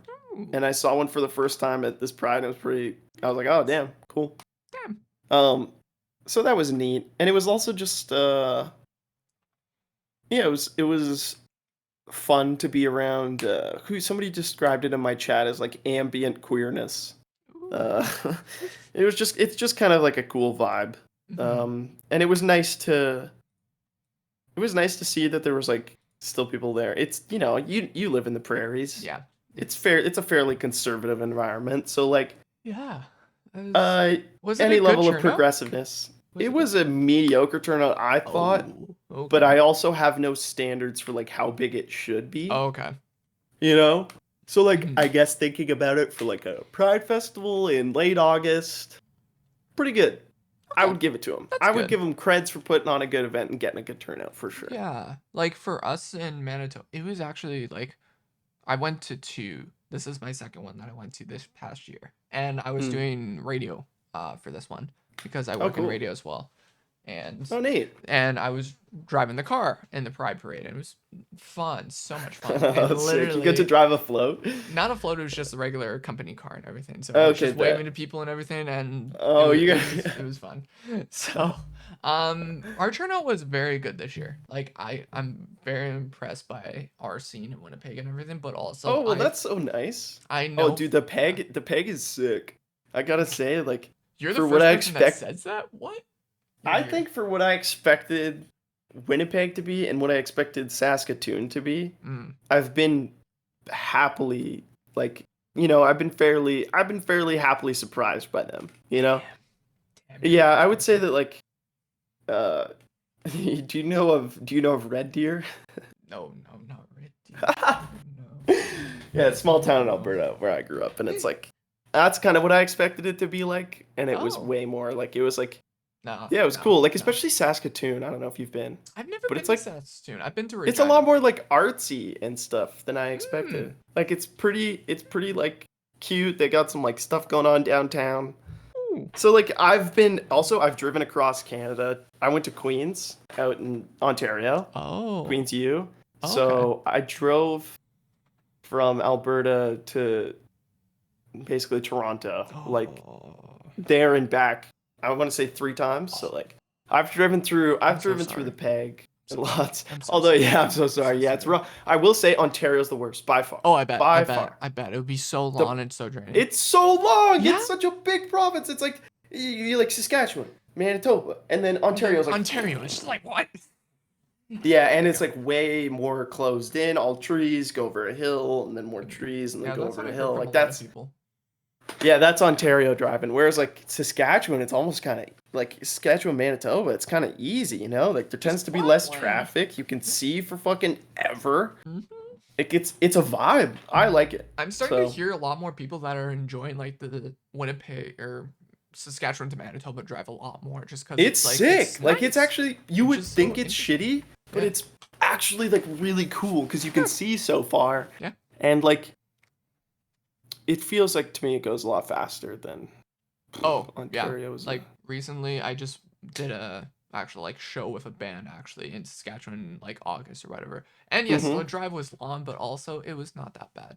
Like literally it's pretty. It's pretty. I like the prairies, so I'm like used to it. But people who aren't from the prairies tend to get kind of wigged out when you can just like see forever in every direction. It's a little disturbing to them. So it's prairie life, but we got Twitch clips for you. Baby. So this is where you kind of unmute the stream, and this is what we got is Expecticor Nightmare Sag. Chimera. What? Screwed this one up. This is fixing. This is not how you pronounce Chimere. It sounds like someone machine translated the original Russian script into English, then went through doing right-click thesaurus to make it sound smarter. It's tough to parse, and it really throws me off. Every time a character's side of a conversation turns out to be three. Oh my god! And then the end is my favorite. That's probably my favorite clip from Subathon, hands down, because it's like I am told very often by my girlfriend that I'm like a crazy sleeper. Like I'll wake up in the morning, like if she's up early for work, I'll like have like a full conversation with her, talk about like our plans for later on in the day, and then go back to sleep, and I don't remember any of it. So yeah. So like it's really bad, but it was really funny because I saw a couple clips during Subathon where I literally would just like wake up, do something, like walk around for a bit, and then go back to bed and have no idea. And this, I don't know what the dream I was having was, but it was fucking... Yeah, I was gonna ask you, like, do you remember what happened? I don't remember what was happening, but the clip clearly seems to show me being startled by something, looking around, realizing where I was and like what I was hearing, and then just throwing my covers back over. But I've never seen myself sleeping, so that clip, I've watched that so many times because I thought it was fucking hilarious. Like, especially at the end too, I just kind of like covers over my head and I just dip, like I just disappear. Like, yeah, screw this. We don't. I'm out. That's funny. I don't know if I could ever do like a sleep stream, but at the same time, I told my chat, I know Izra keeps tabs on me. If I ever say something, he's gonna probably clip it and kill me. But like literally, the day I get partner, I have to do a fucking sleep stream. So. Baby. Yeah, it's like you know how Prezzo got banned? Yeah. That was something like I was like, that could happen. Like that could happen. As someone who was like like more recent, you know. Yeah, like I didn't sleep naked, but I was like, what if a sleep Andrew just decides to get naked? Like I won't remember. Like I already do shit I don't remember. So like that was in the back of my mind during Subathon. So like when when I saw that tweet, I was like, wow, this could have been me. This could have been me. This could be me. Fuck. Next one. Oh, this was funny. What do we got?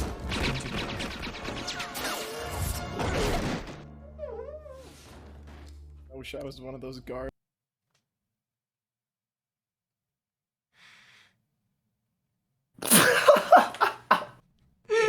We love the delay here. Oh yeah, I like. You can tell I really took some time to think about that one. That's like, I think one of the funnest things to do is like do things that I think will become a clip. Like yeah. try and make clips. Like one of my favorite ones is talking about Neg Neg fans. Which is, anyways, it's like that's like one of the fun things to do when you're making like farm what clips. just doing something, just saying fucking off the wall shit is so fun as a streamer, especially because I'm normally like I'm fairly tame most times. Like I swear a lot, but I'm rarely like that.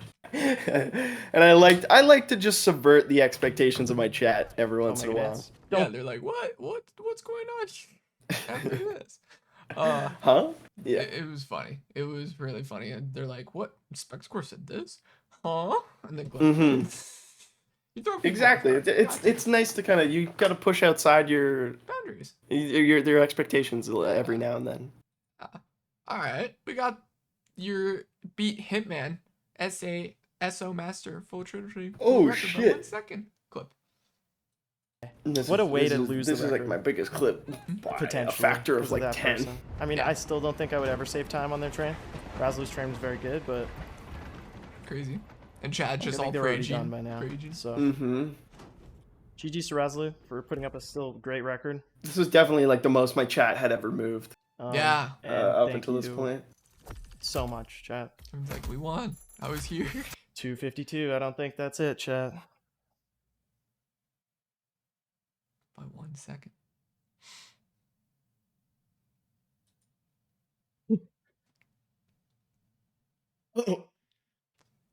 I don't even use manual splits anymore, so this couldn't even really? happen. That's so funny. Damn.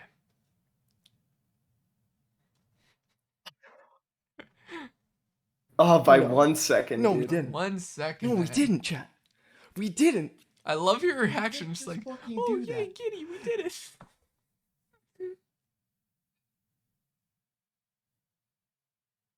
I was so fucking hyped. I think this was like my first trilogy. This was definitely my first trilogy I ever got. Mm-hmm. And I just remember being like really sad at the end there, because if you watch that clip, I run into a lady. Yeah. She like blocks me. She fucking offensive lines me, and I like can't get by.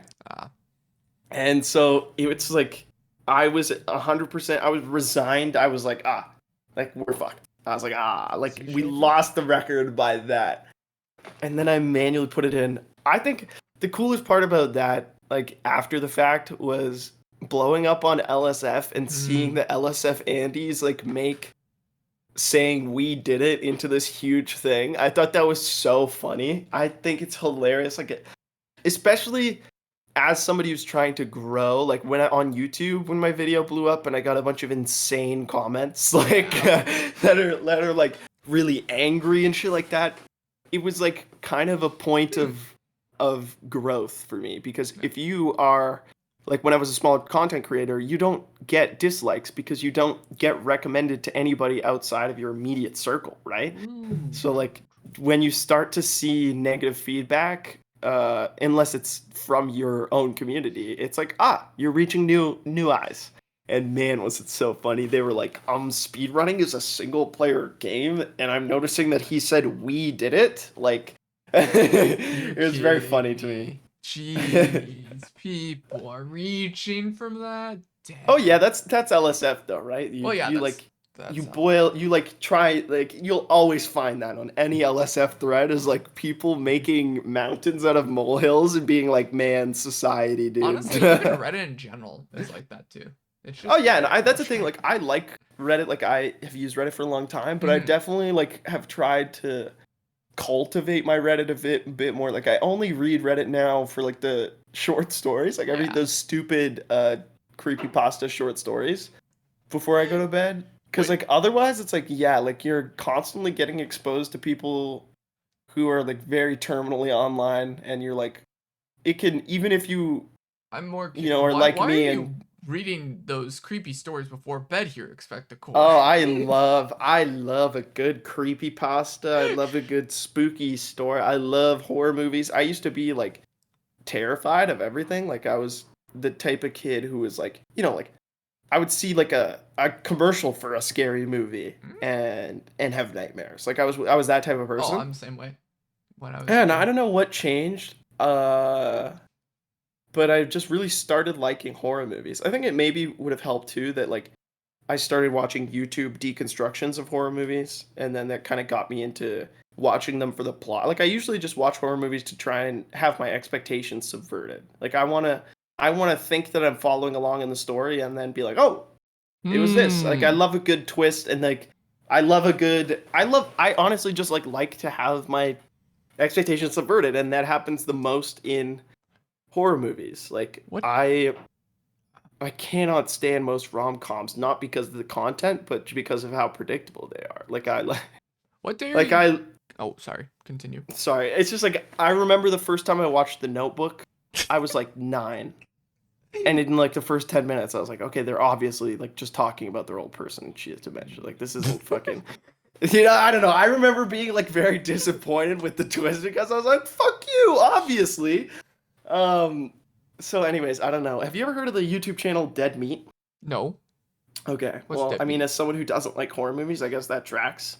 But if you're ever feeling like, boy, I'm bored and I need something fun to watch on YouTube, Dead Meat is a YouTube channel that talks about horror movies, and he like goes through the plot and then he talks about all the behind the scenes shit. Ooh. And I've just James A. Janice is the guy who hosts it, and he is Mhm. just a fucking delight. Like he is just Mm. so.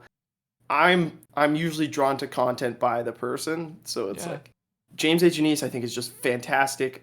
There's this YouTube channel called Technology Connections that I've just recently stumbled upon, and the host is a fucking he's so funny. Like he's perfectly snarky. He's this like he's so self-aware about how weird he is. Like he's like Mhm. I've been into taking apart radios since I was like a little kid. Like I'm very strange. But I and he shares his passion for old technology and how it came to be, and it's just like I love YouTube for that I can just find people that like I'm not that much of a nerd for learning how like a washing machine works or something like that. But when you Yeah. are like you have that dry humor and you're fun and informational, like I don't know, I just Mhm. there's a lot of content creators on YouTube that I have no desire to make content in their realm, but I Oh yeah. really look up to Love them as watching them creators. as everything. Yeah. Yeah. I'm the same Like way. there's some really man, there's so many good ones. I'm such a YouTube frog. Like that's where Yeah, I pandemic really got me into YouTube as well. A lot. endemic? The no, not I meant in the pandemic. Oh yeah. Okay.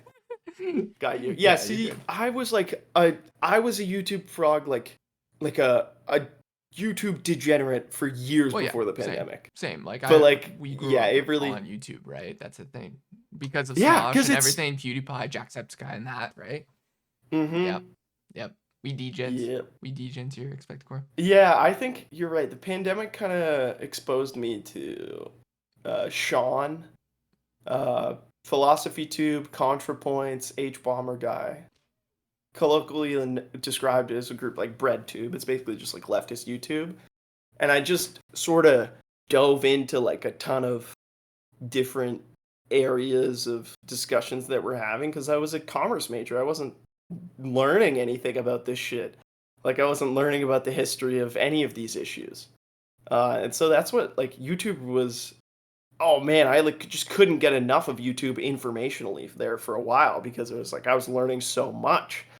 Uh, I and would too. now, It's YouTube.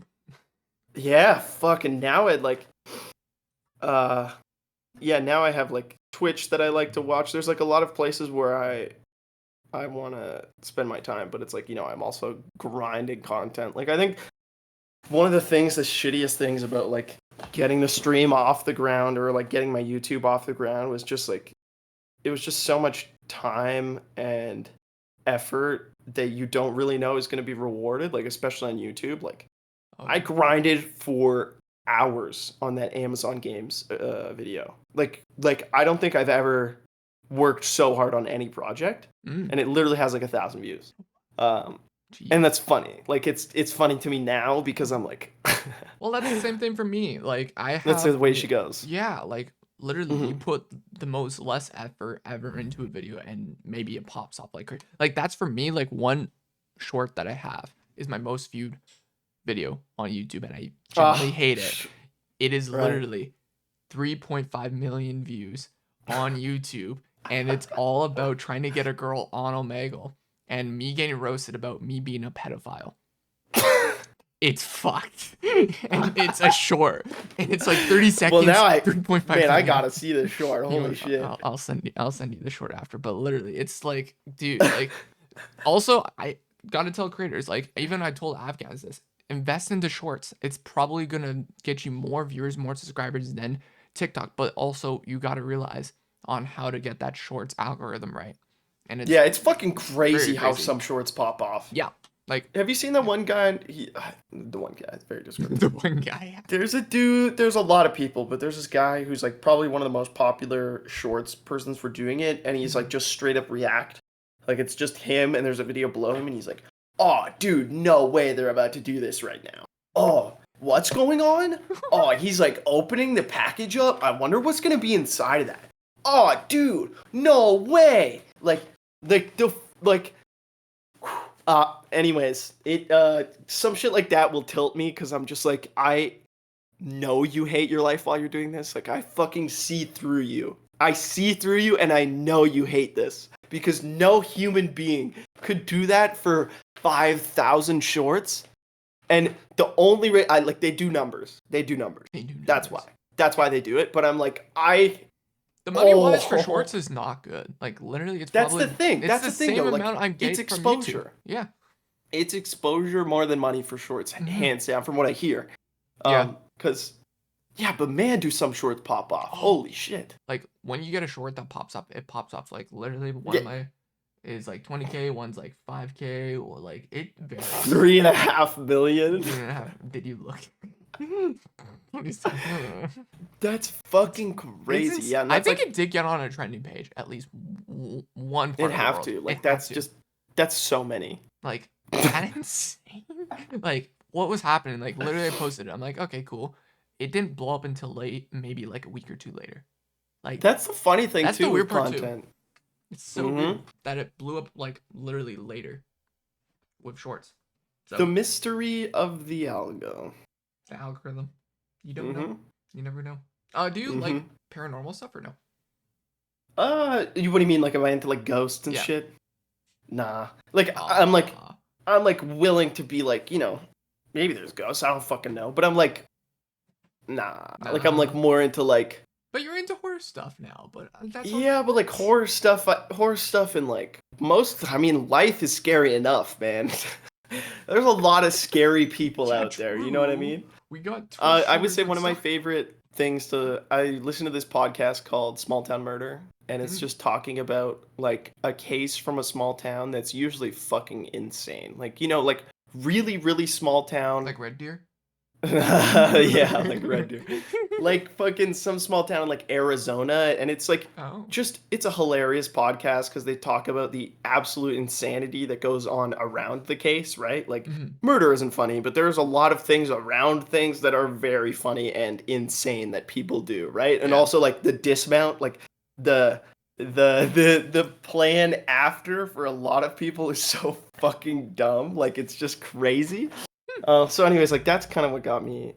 I don't know. I listened to that podcast when I drove across Canada a million times. I listened to the Yard driving across to Saskatchewan. Oh, the Yard is good. I just haven't like I literally am behind on this podcast that I listen to, so I like can't start it. But I listened to the Yard about them getting swatted. Yeah. And it was just like you should listen to one about it. Cutie just talked about. Wine about it is something that I wanted to check out because I really like Cutie. Like Cutie's very good for her podcast and everything, and in general, fucking funny. Yeah, funny individual. Yeah, very good content.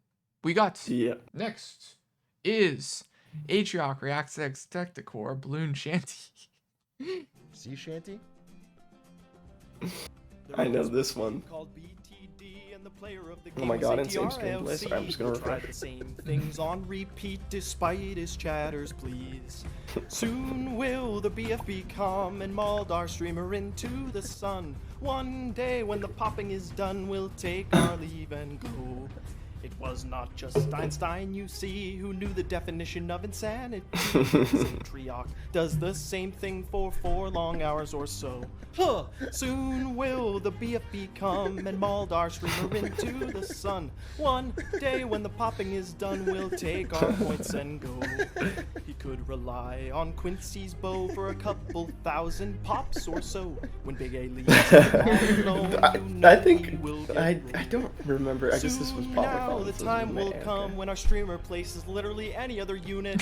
One day when he stops doing the exact same thing, every time we'll go. No! There once was a game called BTD, and the player of the game Yeah, He that is, continues playing it too. tried the same Yeah. things on repeat. Oh my god, that's despite funny. He his just chatters, loops it. I haven't please. seen this. I'm gonna beat a Specticor's record right fucking now, dude. I'm booting up Hitman. I'm booting up Hitman. Ah! I Boot want to up beat Hitman. this so bad! And that's it. That's so funny. Dude. Yeah. You could sing, like literally. You could sing. You could rap. I did musicals. Did you ever hear about this? No, Has this been exposed to you? no, this was not exposed to me. Yeah, so I did musicals in high school for like 3 years. We're gonna I'm get like- into IRL stuff in a bit. I'm like low key a theater kid. So you're but, okay. but I'm like not like I wasn't someone who's like, oh man, Hamilton's the best. Like I hadn't even seen Hamilton until a year ago. But I like did theater. Okay. That was fun. It was cool. That's good. I have always been like into music. I Mhm. thought about trying to pursue a music career at one point, but then I was like, fuck that, dude. Holy shit. Like that's harder than making it as a streamer, in my opinion. So I think if you want to do music, like if I ever did want to do music, I would just try and do like the Joji route, right? Like That's a dude. Your voice. Joji with Right. Specticore. Ooh.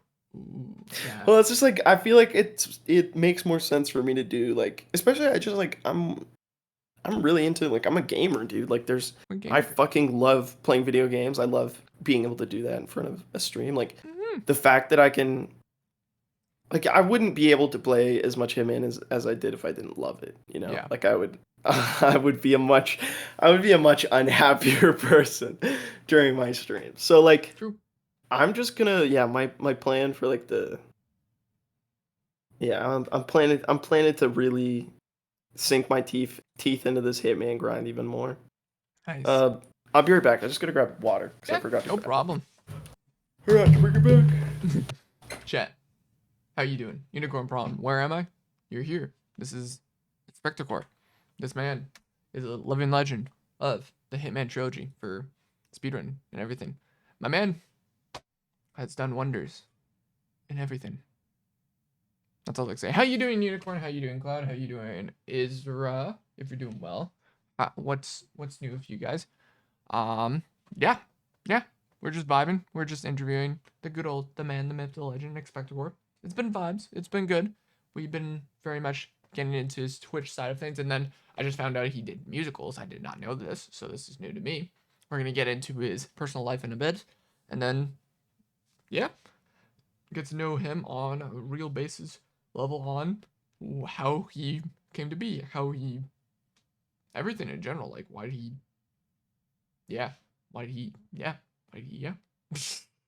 I'm terrible today, chat. Hope you guys are doing well. Hope your Tuesday is well. And yeah, that's what I say. Good vibes, good times. Exactly. Good times, good vibes. We got ourselves a Pepsi here, Pepsi Mango from the stage chat. You should drink if you are able to. And water. Drink water. Alright, I'm back. All right. What we got is the next one. Yep, Coke.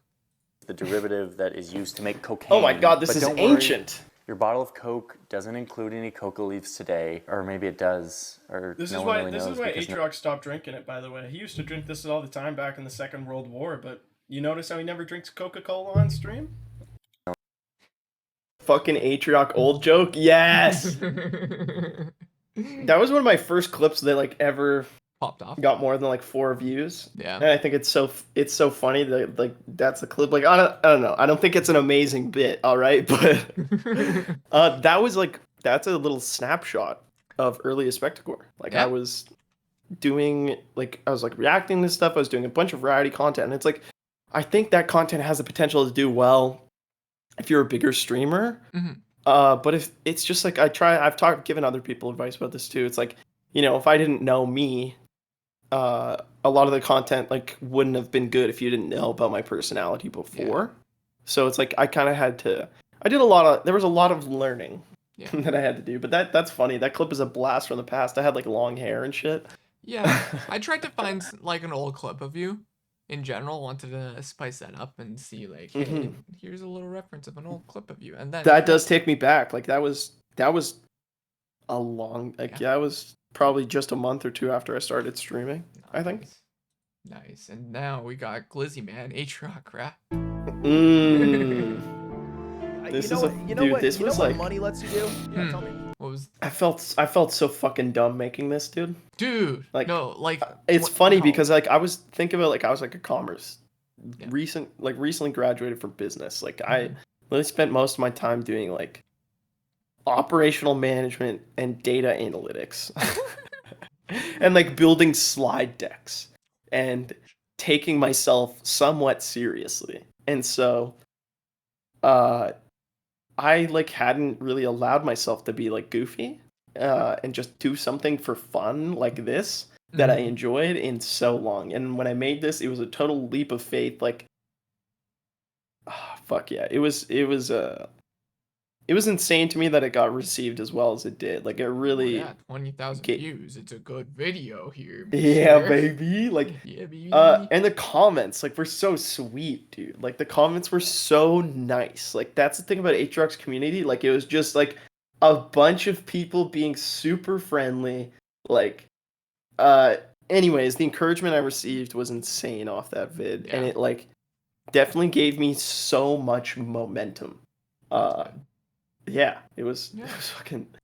It was a turning point in my. It was the only point. Like that was literally the only content I had on my channel. I guess our advice Yeah. to you is get more money. Glizzy man, Glizzy man, But then Glizzy man, literally, Glizzy man, like, Glizzy man, Glizzy straight man, into Glizzy it. man. You're so Put good at 100K rap. subs on his name. Thank Like you. coke, not cocaine. Almost lost his mind. I think it's like Still I wearing lipstick love from the hip-hop, last day. You know what I mean? Like I grew up listening to it. I think it's like It's a good genre.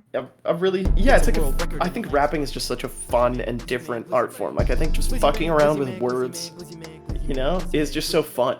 Put 100K subs. Yeah. And probably one of my better skills off rip was just being able to write lyrics. Like just Wearing lipstick from the last day.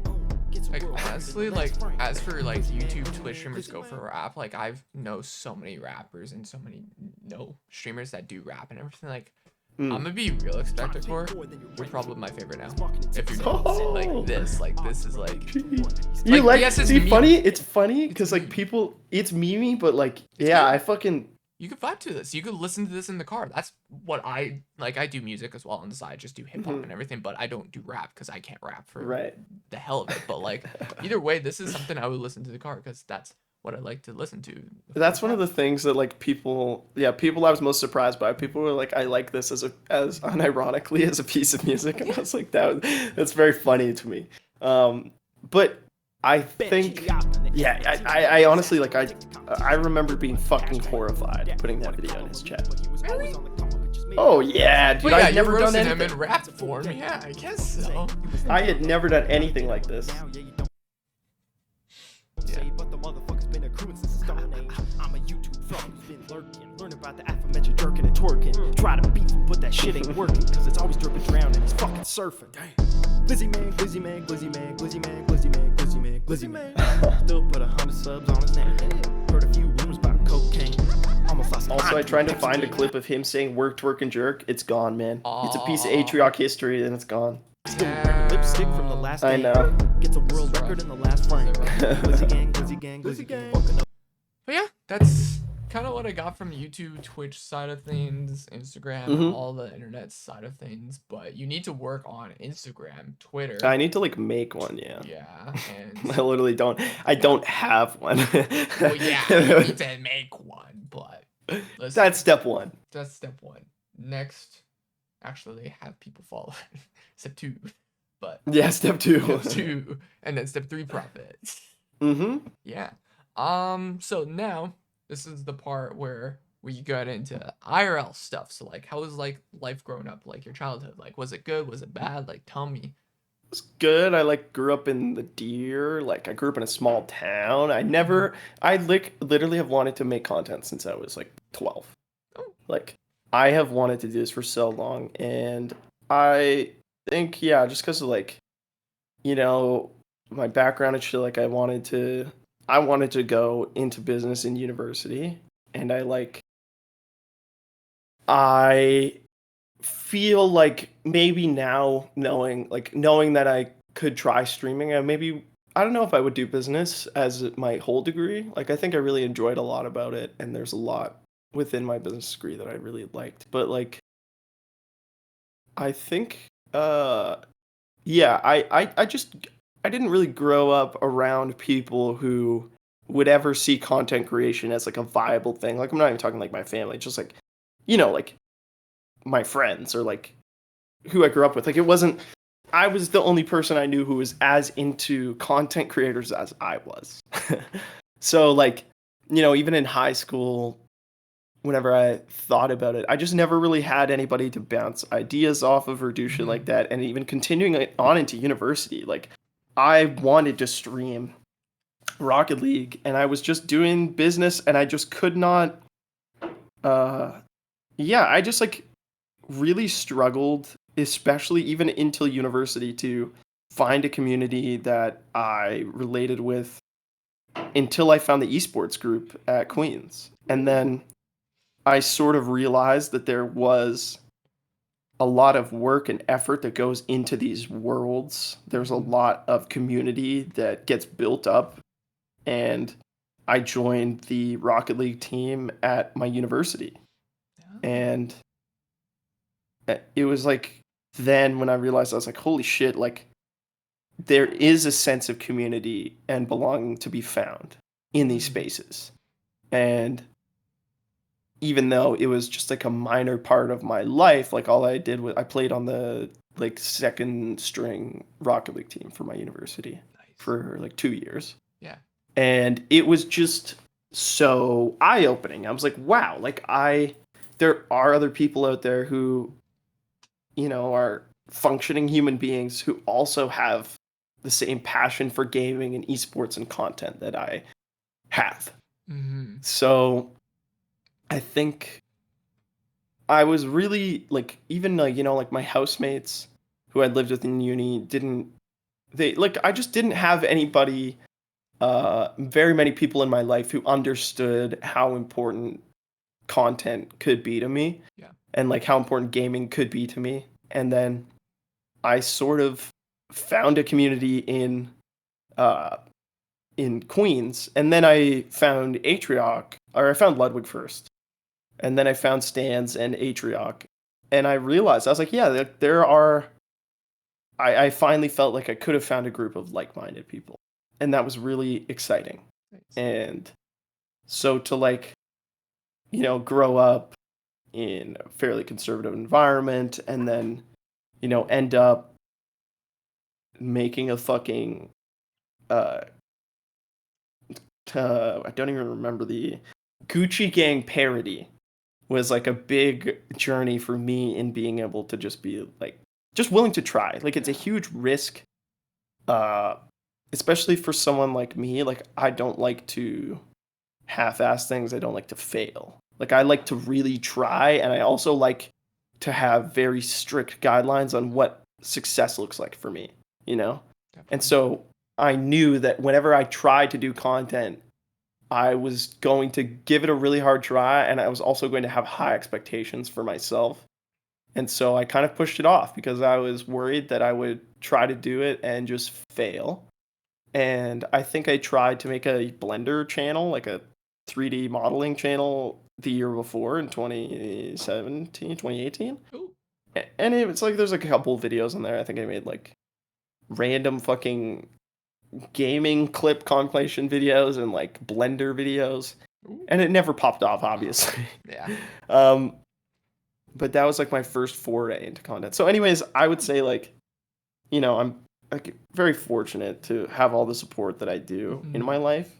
But I feel very blessed to have found community. Like I feel a sense of community and belonging that I definitely didn't before I allowed myself to enter this space. Heck yeah. I love that. Yeah. What was your earliest memory that you could remember growing up? Oh fuck, dude, I don't know. Hey, you're the first person that actually said, I don't know. Everyone Yeah, actually like, was like, yeah, I know, but No, like I have no clue. I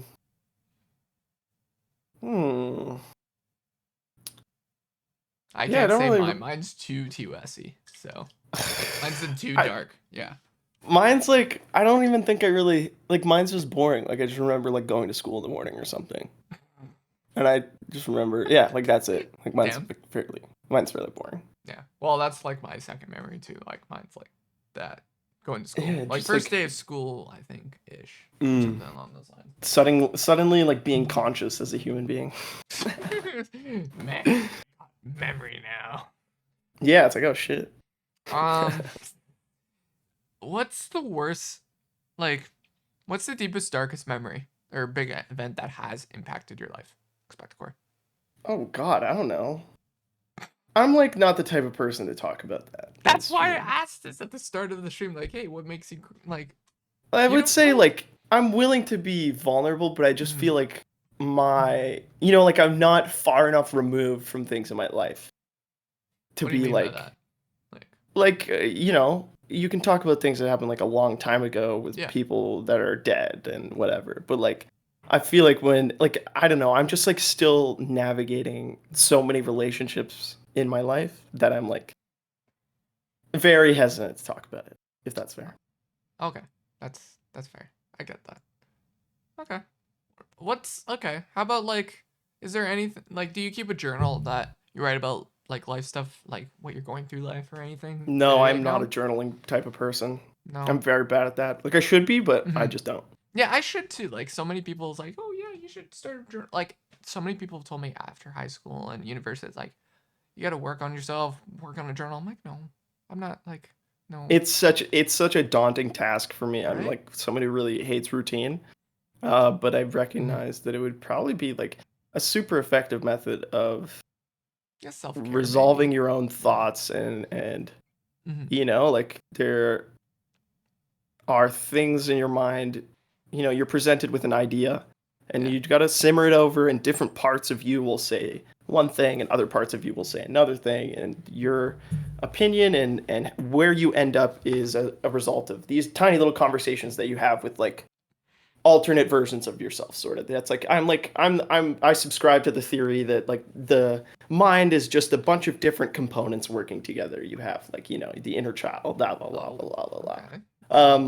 So I think actually like journaling would be cool because You can look back it on it. like would make you, it would just, I think journaling is something that like I would maybe try doing, but I always think about this stuff and I'm like, man, I should just like try and monetize that. Like I should make a YouTube video. Like I started journaling once a day, every day for 30 days. Like that's the content. That's I'm the so content trend brained now. now. That's a brand.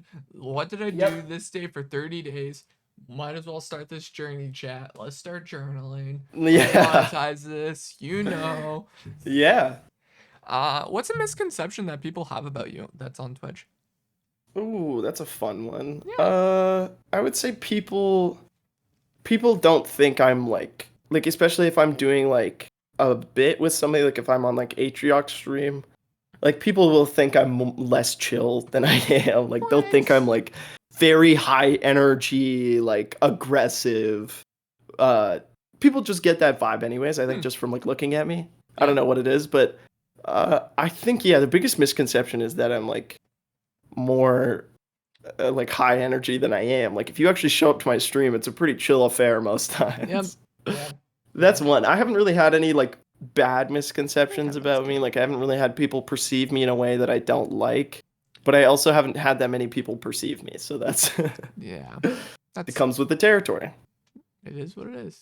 Yeah. Hmm. Do you like if you could change anything about the Twitch community, what would you change about it? Like if it could be like I don't know, like if you Right. were It would probably CEO just be guy. how like if I were to change like if I could change one thing like Mhm. magically and wave a wand, it would just be like I would try to make I don't know. I actually don't know because I really think Twitch is like it used to be a lot more homogenous than it is now. Yeah. You know, like you could go to different corners of Twitch and find two different groups of 60,000 people in chat that are like totally different, right? Like totally different vibes. Like there's so many big streamers now Yeah. that have like very different groups. Yeah.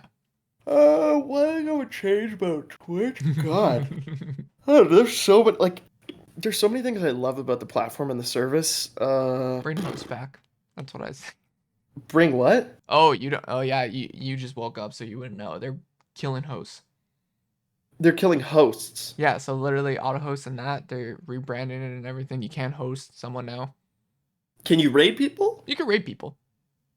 So like So for instance, hey, I'm in your offline chat and you hosted someone, like say you're on my stream or whatever. You want your chatters that are in your offline chat. Oh, check me out. Host. so like You say can't I do that. hosting people is like an offline thing that I would okay, Yeah, got you. You can't do. So they're killing host. that. Yeah, they're killing Yeah, it. I would say the thing I would like the thing I would change most is like just get them to like stick with an idea for more than a week, dude. Like the Mhm. pin streamers, I liked it. I liked having Yeah. pin streamers, and then it went away literally after a week. And I was like, not only is it annoying to constantly be having features changing all over the place, it's also a bad look. Like it's not a good look that you aren't keep on able to changing your stand platform. behind a change you made for more than 2 weeks at a time. Like that's really Mhm. shit like that is concerning to me. I would say like the overall thing about Twitch culture that I would maybe change is like I think a lot of people need to be more cognizant of how they use Twitch because I Mhm. think Atriox Twitch's fast food for human interaction is possibly the best way I've ever heard of describing it, and I think it's okay. It's okay that that's what it can be. Like Yeah. when I think it's fine. Like I like watching Twitch. I like watching people's Oh, Twitch streams. same.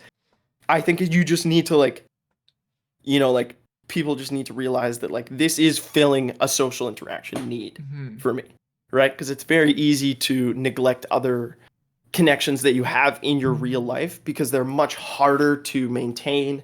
They're much harder to connect with people in real life or even over calls. And it's so much easier to just click into a Twitch stream. And I think that's something like even I have struggled with. It's like not necessarily like a parasocial aspect, but more just like recognizing what sort of need that Twitch fulfills for you. Because it's like, it can be nice, and especially during the pandemic, I'm sure it was a great comfort for a lot of people that was helpful. But I think if you get so much of it, you aren't going to be motivated to work on connections in your real life, and like that's just something that I wish a lot of more people like saw Twitch as that because I think it's what it is. Like, even if you love, like, I know some people watch it for the gameplay, some people watch it for whatever, but I think at Watch the for the end of the movies, day, damn it. yeah, the movies, the clips, Movies. it's just like it's okay that it is the McDonald's or whatever of human interaction. I think that's fine. Like, I think that's all well and good, but I think it's something that like that's something that I've sort of had to like be cognizant of as I was trying to learn more about Twitch and watch more Twitch streams. It's like this will make you feel, especially me, I'm fairly introverted. So it's Oh, you're the like, same way as me. Yeah. that's actually the biggest misconception about me is that I'm like super extroverted. I'm super like I'm like I have the ability to present as that, and in certain times I definitely am like that. But in like I would say as a whole, where I get my energy from, I'm most definitely an introvert. Yeah, I'm the same way. It took me a while. Like even the pandemic, actually, it did help me staying inside and everything to actually get that extroverted side of me actually out a little bit. Just because I'm like, I'm trapped in this room for how many months, and now it's like, oh, I need to actually do something. So Twitch helped out with that. Went on more podcasts, got myself actually a little bit more familiar with the camera and everything, and I got a lot more better established as talking wise and extroverted side a little bit. But either way, Right, I'm like still introverted when I'm Mhm. outside of Twitch and that. But either way, I'm the same boat as you. It is, yeah, and it's like a Yeah. practice thing too, right? Like especially when we were all inside for the pandemic, like that's the nice thing about Twitch and like this online shit is it was like a great way for me to work my way back into integrating and interacting with community and Yeah. other people. And I think it's been really good. I just, like I worry about people uh who might neglect things in their life because of their desire to connect. Yeah. And it's like I think I've been there. I think lots of other people have been there, especially over the pandemic. So like that's one thing. Like I wish there was just like a little more awareness of that on Twitch because I know in some circles it's like constantly reminded to people like, hey, like touch grass, like call Yeah. your mom, like do shit like this. I think that's one of the things. 'Cause honestly, as a whole, I really like Twitch culture. Like Nice. I think there's some, especially like some of the older school streamers who are a little bit, Mhm. red pilled and cringy, who have kind of like drifted away from the platform. Oh yeah. I really like where Twitch culture's at right now. I think also there's there's definitely the worst thing about Twitch and YouTube is just the lack of transparency and consistency. Yeah. That's just that's like it's In general. shitty because I'm like, yeah, like I see that certain types of bands get favored less, Oh, yeah. and I also like I hate it because it's like even if I agree with some people on that, they're like a lot of the people are like just like hate women, so they're like like fucking like Yeah, I know what they you have mean, yeah. reasons for liking or disliking bands, whereas I'm like we both don't like this band, but I think it's for different reasons. It's for different reasons on there. Yeah, shit like that yeah. is Yeah. shit like that is rough. Yeah. Have a good one, Morgan. Appreciate you stopping by. What is something that no one knows about you that is TOS friendly? Ooh, that's a fun one. That is a very fun one. That Ooh, not even stream knows. Not even stream knows. Like you. Mm-hmm. Yeah. Yeah. What's like? Okay, hold on. I can definitely tell you. I feel like when I think about like what I don't tell stream is definitely like my gaming. Like it's definitely like what I would like what I would. I don't have any like sus games on Steam, but I definitely have games that I've put way too many fucking hours into for no reason. Right? Oh? Like I think something that you wouldn't maybe know about me because I've come across as fairly like gung-ho, motivated, like getting shit done type. Yeah. I am a total degen for like any good game. Like if I discover a new video game, like I will grind that shit to the point at which it destroys my sleep. Oh, no. Like, and I'm like very susceptible to like any game that has progression. Like fucking, like Weed Shop. Like, have you ever heard of that game? No. Okay, it's a What? game Moist Critical played. It's literally just a shop where it's like a No. simulator game where you run a weed shop, all right? Dude, I need to play this game now. Fuck. And I have played What? I've played over 80 hours of Weed Shop all offline. And that's definitely something that nobody would know about me because I would Is it co-op? no. Fuck. Sad, I know. Sad. It's Damn. dude, it's just like literally just like it's optimizing processes, which was like my degree. It's like, how can I make all of my stuff cheaper and faster and sell it? And it's just like simple shit like that to me is like I'm actually such a degen for that shit, and like my chat definitely doesn't know because I'm always offline and invisible on Steam, but like yeah, it would be or I think some people know this about me, but not really. Actually, this would be a surprising thing. I love old country. Like I listen to like Merle Haggard. I listen to like George Jones. Like You're from Hank Alberta. It Williams. makes sense. I am from Alberta, and it does So. track, but I like can't stand modern country. Like I listen to like old Do you like old Kenny music most of the Chesney? time. Kenny Chesney. Yeah, Kenny Chesney. Like I feel like Kenny Chesney is like 50 years too new for me. Like It's the only like I don't like country, but that's like the only country artist that I like. yeah, see, like I'm Yeah. like I yeah, that's definitely it. Like I have like an insanely old person music taste that I hide on stream. That's it. Ooh, interesting. Yeah, Well, yeah, that's because people don't want to listen to like fucking like I don't know. Merle Haggard or Yeah, like well, whoever. Like, yeah, and that's I respect that. So like I love all types of different music, but like you're like the old guy. Okay. yeah, yeah, I'm a senior citizen for sure. Senior Simpson by heart. I love that. Well, it's interesting. It's different. If you could talk to your teenager self right now, Spectacor, what would one thing you would tell them right now? Probably to just like I think I tortured myself for a long time just watching YouTube videos without ever giving myself the chance to try making content. Mm-hmm. And it was hard because I was watching videos and enjoying them, but at the same time feeling the struggle of I feel like I could try this. I feel like I could achieve something in this space, and I'm not. Not even trying. I'm too afraid to try. And I think maybe waiting until I did was a good idea because of, you know, how much I had learned about content and observed over that long period of time. But like, yeah, the advice I would give to myself is to just go for it and to just really like give myself a chance. Like I never really leaned into it because it's such a long shot of a career. It's such a ridiculous thing to even attempt, but I just like I had known for so long that I could do something like this. Like I really felt in my heart of hearts that I could succeed. And so it was really painful to engage in a space that you were constantly holding yourself back from.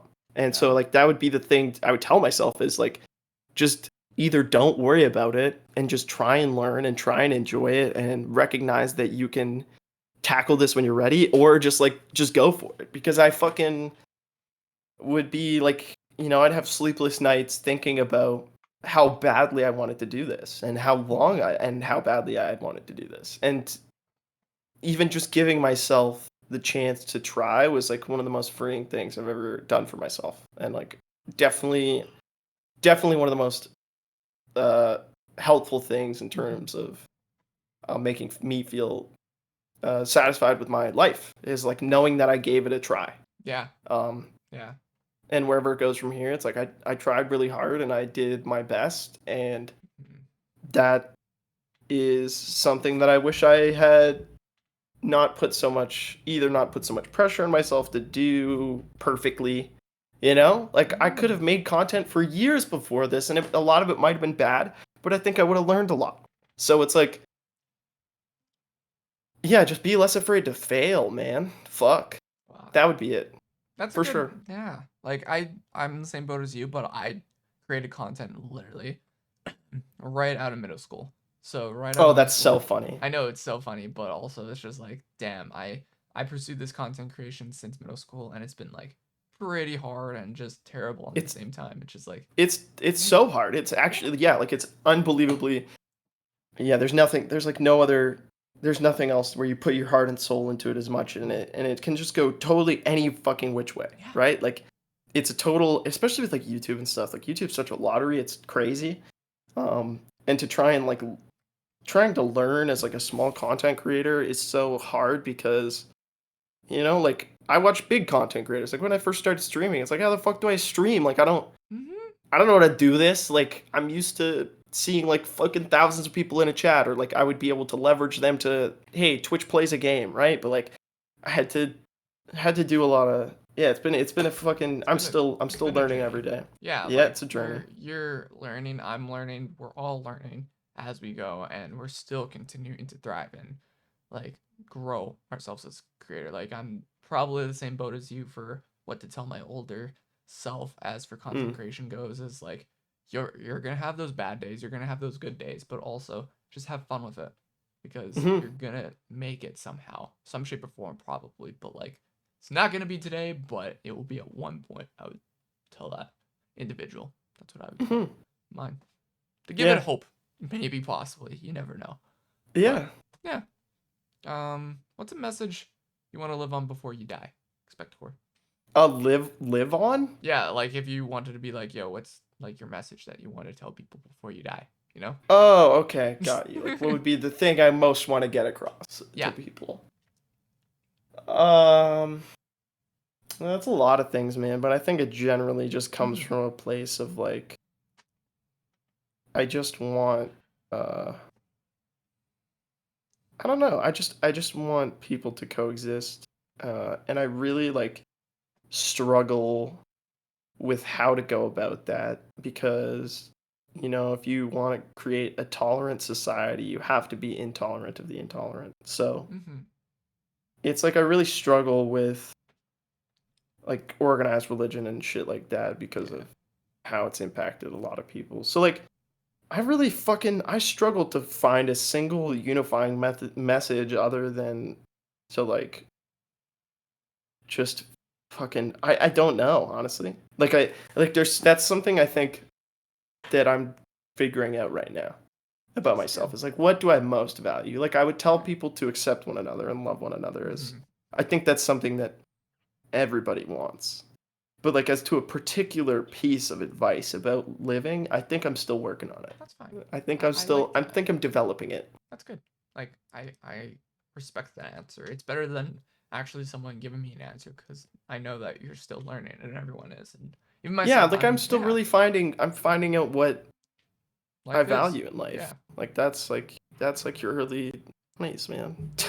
Yeah, man. So, like we're yeah. we're young still. That's what people. Mhm. That's the thing about me when I go out to do shoots and everything, and everyone's like, "Oh yeah, you look pretty old. Like how old?" Oh, are because you you have a beard. I got That's the the beard. thing. It's like It actually, messes dude, up it's people. crazy how much it makes a I difference. know. Like, I know. I It's don't like, grow facial hair very I'm well. so Like, I think I sorry. have it shaved in like 2 days. Ooh. I honestly, it sucks that I can't grow a nice beard, I right? know. But I don't have to shave that much. So it's like, Aw. it's kind of sick because I can get away without shaving for a couple days and no one would notice, right? So like, but I look very young. Yeah, So like most you got people that baby think I'm face like, a little bit. yeah, dude. Yeah. People think I'm like 15. Sometimes it's so funny. Um, but yeah, it's like, yeah, I'm still finding my way, but I'm very I'm very like I'm very happy with what my outlook is right now on life, but I don't know if I could put it into words. Oh, you're Is my good. best way You're of good. saying it. Describe yourself with one word. What would it be? Uh That you can't. You mm, can't dodge. You can't dodge this one. yeah, I could come up with one. I would say uh sensitive. Why? I feel strongly. I feel strongly, like I just feel strongly about things. Like, uh, I wouldn't say I'm sensitive about like Life. who I am as a Yeah. person. Yeah. Like if people like attack me or whatever, I'm fine. Yeah. But I'm like, I feel, I feel like I feel strongly about many things, and I think that's something that like when I really think about like who I am as a person, I feel like sensitive. I feel sensitive. I like that. That's different and new, and I like that. That's yeah. You never hear someone like I don't know someone typical. It's just answers, something like I've true like person. realized. I've done I've done a little therapy, Oh, and yeah, it's yeah, just yeah. like that's like something that I've kind of come to realize is like I have a very like not necessarily a rigid system of beliefs, but Mhm. one that impacts me and makes me feel strongly about injustice or such. So yeah, Yeah. that would be my one word. That's good. I like that. Uh, let's say, where do you think you'll be doing about like 5 years down the road? You think? That is a question that I'm kind of trying to Still figure out. answer myself Yeah. right now, but I would say If you could generalize. you think. ideally, like if I'm trying to plot out a path for myself and, I'm trying to go with the content thing right now, Mhm.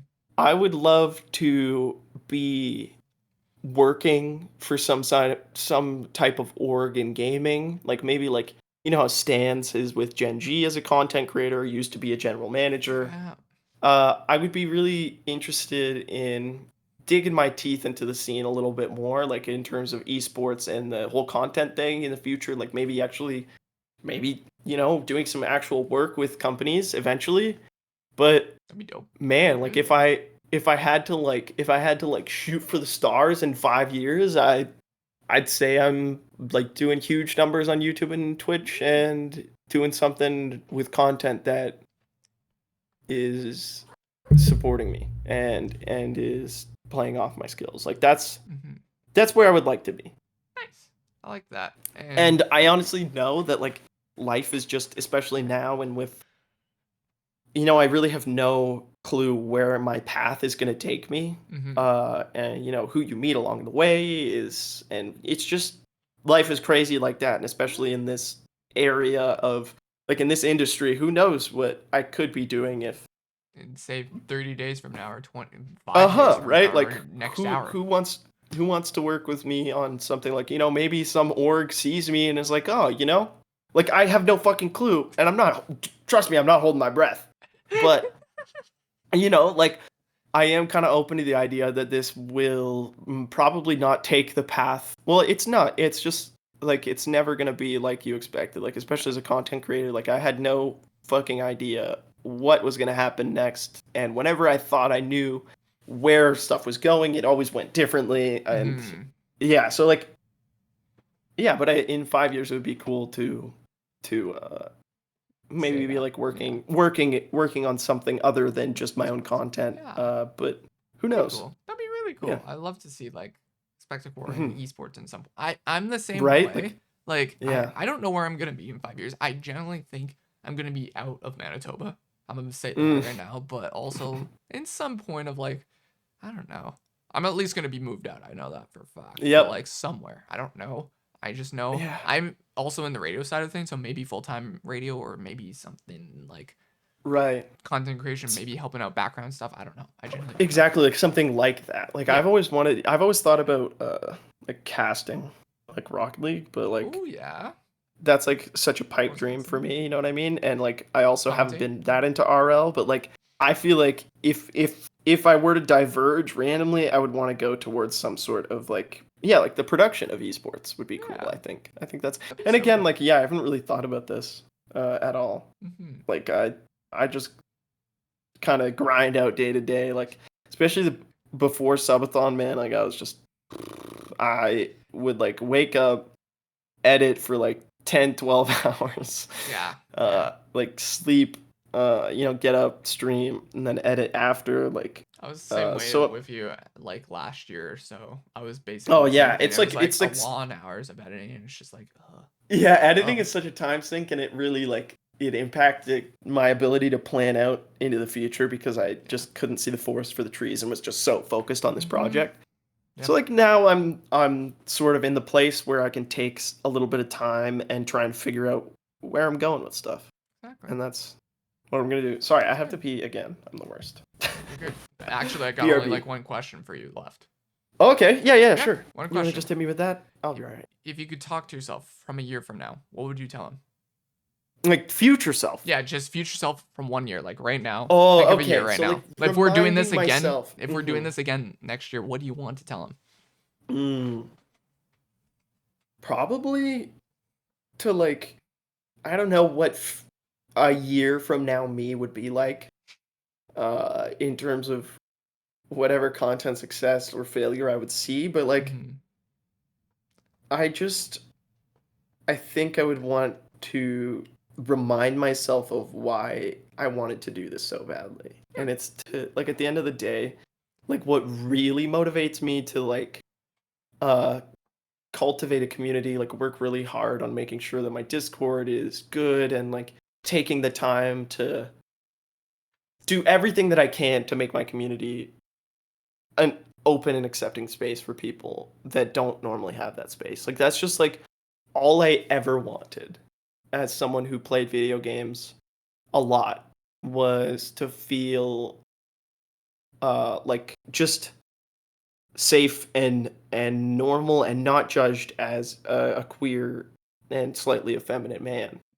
And I just didn't have that. Like I think the types of games I like to play, the intensity with which I wanted to play them, like those are really heteronormative, homophobic, often ableist spaces, man. Like they're just really not great. And so I think I always want to constantly remind myself that what makes me feel like this is most worth it is carving out the space I wanted to have.